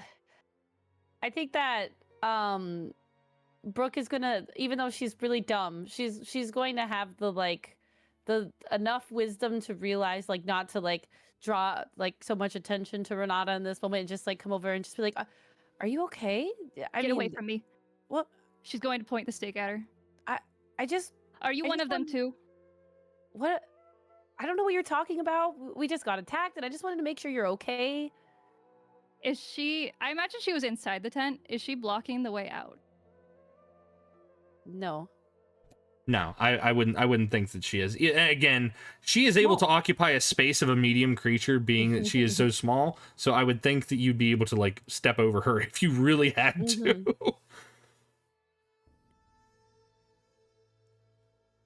She takes a moment to like breathe. She's like looking between Brooke and the exit. Where's Aster? I don't know. I just healed them. They had a spear in their side. No. Do you know what's going on? Like, who attacked her? She's trying to leave. I don't stop her. And she is going straight for Aster, and she is going to point the stake at them and get as close as she can. Okay, maybe I follow her. Okay. Aster, as you and Drew, like, as this is going on, what are Aster and Drew doing in that moment? So Drew is busy pumping a cure wounds into himself. Mm-hmm. And then kind of, I think Hunter's Mark has a range of 90 feet, right? Yes. And I believe at this point probably the Templar has. Oh, he's well beyond that left. now. Yeah, well you feel that mark kind of like sever. Okay. And so as I feel that sever, I just kind of, I'm going to take that ended so fast. I would like to make a perception check if that's possible to check my surroundings, see what's going on. Okay. I accidentally rolled that with advantage, but the first one was an 18. Okay. So 18 sticks. So you check your surroundings. You see some of the shopkeepers like returning to their stalls. The ones that have broken stalls, they're like, oh, my rutabagas, and the man's just like on his knees crying, and meanwhile another person's like picking up pieces of broken clay pot, and there aren't any signs of town guard that you notice, but you do notice that Brooke is gone, and in that moment you see rushing towards you and Aster is Renata, and Renata has in her hand a wooden stake. If Renata is going to be rushing towards us like aggressively, would you say it's aggressive? Would you say it's aggressive, Renata? Aggressive in the way a dog is aggressive when it's in a corner. Okay. So yes, aggressive. Sure. Yeah, so Drew's going to keep his sword drawn, and he will put himself in between the two of them. Get out of the way. No. Get out. You don't know, do you? Get over here, Aster. How are you out here? We all have secrets. I saw yours as well. You don't want to do this here. I can explain to you, just not here. We can go back to You can't explain tavern. anything, bloodsucker. And she's going to fully reveal like the side of her cloak where a bat wing does pop out, but she is actually reaching for a vial of holy water, and she's going to get it ready as well. Oh god, I'm out of spell slots. What a charm person. How are you out here in the sun? Tell me. I'm not. Aster, you can see tears start dripping down out from behind the blindfold. I'm not. Please give me a chance to explain. Just not here, not in front of all these people. I have one more spell slot. I'm gonna cast Charm Person on Renata.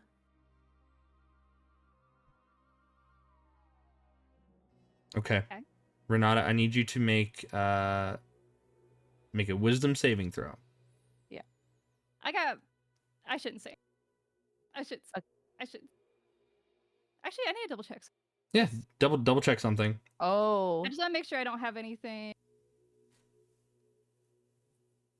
Are you resistant to charms? I don't think so. In some ways, I think It's it would happened to me more. before. Unless This you're a is count- zombie. Well, charm person. Let me read it. You're a humanoid. I am humanoid. Am I technically fighting the party? So I'm not like physically attacking yet, but it is certainly aggressive. It is certainly aggressive. You've not rolled anything to indicate that it's violence. You're giving them a Yeah. warning. You said you're like a dog backed into a corner. You've given them a warning, and Okay. and Aster does not seem to have been giving you any indication that that they are going to be violent in return. So right, I'll roll instead, regularly then. well, instead, I'll let you roll your save. So go ahead and do that. Okay. 10. Okay. I was kind of thinking of it more like calm emotions in a way. I know it's not calm emotions, but like I just want to calm down the situation and get you to take some deep breaths.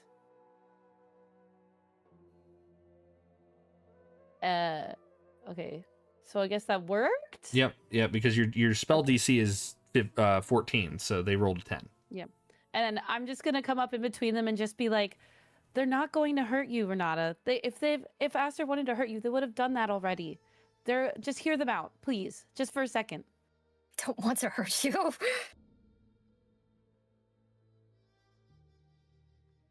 I think the stake is still being pointed out.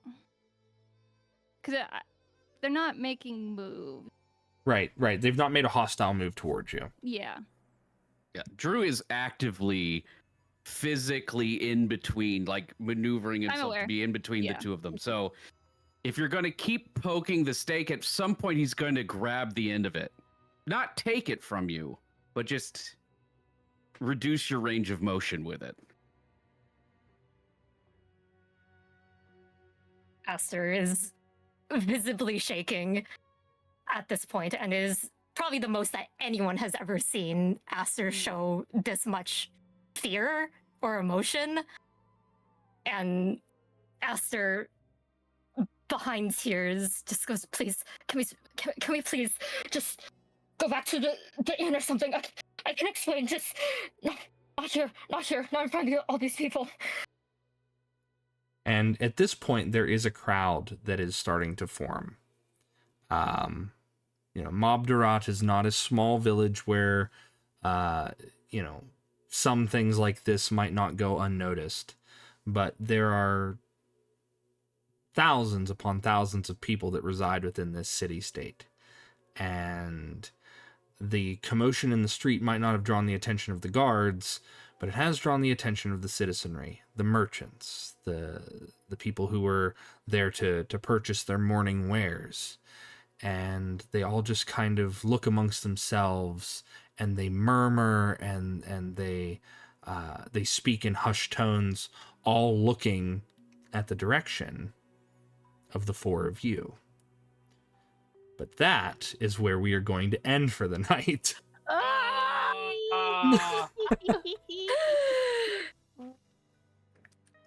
Good RP, bro. Shaking the hand. Shakes it. Good job. Love it. So I want to thank you, players. Thank you so much. Liar, welcome to the table for the next foreseeable many sessions. So Yay. Thanks for having me. yeah. So we are scheduled, and I mean this is subject to change based upon player availability. Or we're scheduled to resume this on the 22nd because it's every other week. So is that a good day for everyone, or do we need to adjust? I think That's so. fine. Works for me. I will need it written down. I will check my calendar. If anything, Yes. if anything changes, please let me know, and we will keep we'll keep everyone apprised. So, but thank you, players. Thank you so much. Thank you, chat, for hanging out here. I love the RP. I love that fun. Yeah, why are you apologizing? It's so good. More drama. Yum, yum, yum, yum, yum. It's very, very good. I love like this the stuff. dynamic that my character is having with both of our like guest party members. One is very Flirting sweet, with the other the one? other is not. Like, you both bit people, okay? You both You guys should be friends. You have things in common, damn it. bitey bros or Bitey something. bros. I don't know. I ain't saying anything. I just imagine Brooke is like the Jurassic Park like raptors like me. Yeah, she's Owen Grady with her hands out like stop. That's exactly it. Just superimpose Aster and Renata on the other raptors. That's great. I love that. But yes, thank you, players. Thank you. I know it's late for a lot of us, so I'm gonna make this brief. But Automatic J, thank you for the sub, and Saber D Wolf, thank you for the follow. Dungeon Moyo, thank you for the bits. Momo 567 PK, thank you for the follow. And Eggy, thank you for the 5-stream streak. Chomp Bob, thank you for the follow. Homeroside, thank you for the follow. And I believe that's it. But thank you guys. Thank you so much. We'll find somebody to raid into. This VOD will be made available. I have 2 other games that I have to upload the VODs to that are taking place in the same world. So I want to say this one will be uploaded Friday at the absolute latest. You can find that here. I'll link the...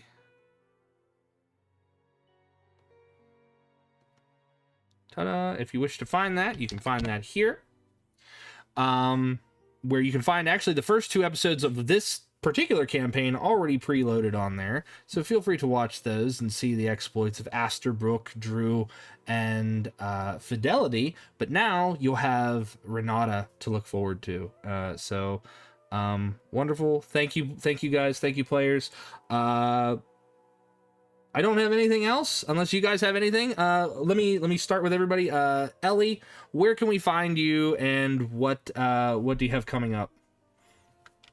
You can find me at novaswarm_VT3. I will be next streaming on Friday doing Pokemon drawing. We've been drawing Pokemon every Friday for the past roughly 3 years. And we are continuing drawing Gen 5 Pokemon. Yes, it's really cool. The 3 very talented artists.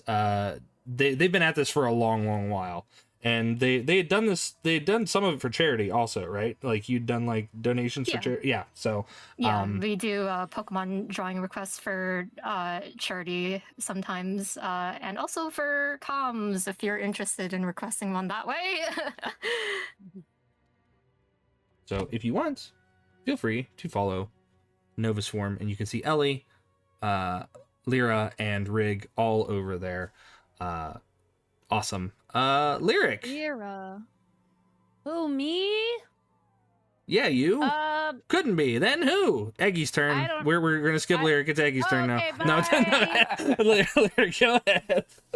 I'm Lyric Weaver, the Vinyl Angel VTuber. I do music and I'm silly. I'm doing karaoke tomorrow, I think. I'm doing karaoke tomorrow. And speaking of charity, I might have an announcement soon. Look forward to that. That's my spiel. That's it. Heck yeah. Eggy. Hi, I'm Eggy. You can catch me playing Mill Sim or Flight Sim or stuff like Helldivers and the like. Or I'm gonna be doing some music production stuff soon. So look forward to that. Yay! He's better at music than I am. Ooh. Ooh. Mhm. And That must mean he's amazing. Yeah, And- he. Oh, shucks. so look forward to that. Eggy is a shooty boy. I know Eggy from a lot of his War Thunder streams and whatnot. So please do make sure that you've checked them out also. And last but not least, our new player to the table, Liar. Please tell us about you, where we can find you, and what's coming up for you. Hello, my name is Liar. If you are listening in an audio format, that is spelled LYR3. I play mainly RPG and story-based games. Right now I'm going through almost all of the Resident Evil, so I'm playing Resident Evil Remake right now if you're interested in that. In addition, I do roleplay stuff, so I am currently a member of the Lodestar GTA RP server. I've also got some music stuff coming up, and a vlog from my trip to the Philippines. So if you are also a Pinoy, I'm not Filipino, you can check that out soon on my channel at YouTube, LYR3_VT. Yay. Awesome. Like and subscribe. Yeah, awesome, Like and fantastic. subscribe. Yeah, like, subscribe, Yeah. hit that bell for notifications. Yeah. And all that fun jazz that we've heard through the years. But no, absolutely, please follow these wonderful creators. I am so very, very thankful and very honored to have them all at my table. And for those of you who don't know, who've been watching the last 3 or so hours and have been living under a rock, I'm Jotun Redwulf. I can't even say my name. Jotun Redwulf, Viking VTuber, professional dungeon master, and I play games like Baldur's Gate, Fallout, Pokemon, and most importantly, Dungeons and Dragons. I've been doing this for longer than most people have been alive. So, that's it for us. So, guys, thank you so much. Where are we going? Where are we raiding out to? That's a good question. You're the raid leader. You look first. I know the last time we raided into Legends of Advantris, and I was very thankful to be there with them. But there is, let's see, Alfarius 40K. Thank you for the follow. I hope that is a Warhammer 40K reference. I believe it is. Invincible fans trying to D&D. Are there any homebrew Viltrumite races? I'm sure there are. They're probably floating around the home brewery. The home brewery. The home brewery. That's hard to say. Too many W's and R's next to one another. Yeah. So let's see. I don't have any. None of my other friends are playing D&D right now. So let's see. Let's just see if we can find within the context of Dungeons and Dragons, see who's streaming it. So we can drop off some love. Actually, we're gonna drop off the love to Dungeon Moyo, who is a new friend of mine. They're streaming D&D also. So they were in here earlier, right? Yes, they were in here earlier. So we're going to go ahead and give the love to Dungeon Moyo. So, friends, thank you all so much. Please stay safe, eat well, stay hydrated, and we will catch you guys in the next one. Say goodbye, everybody. Goodbye, everybody. Goodbye.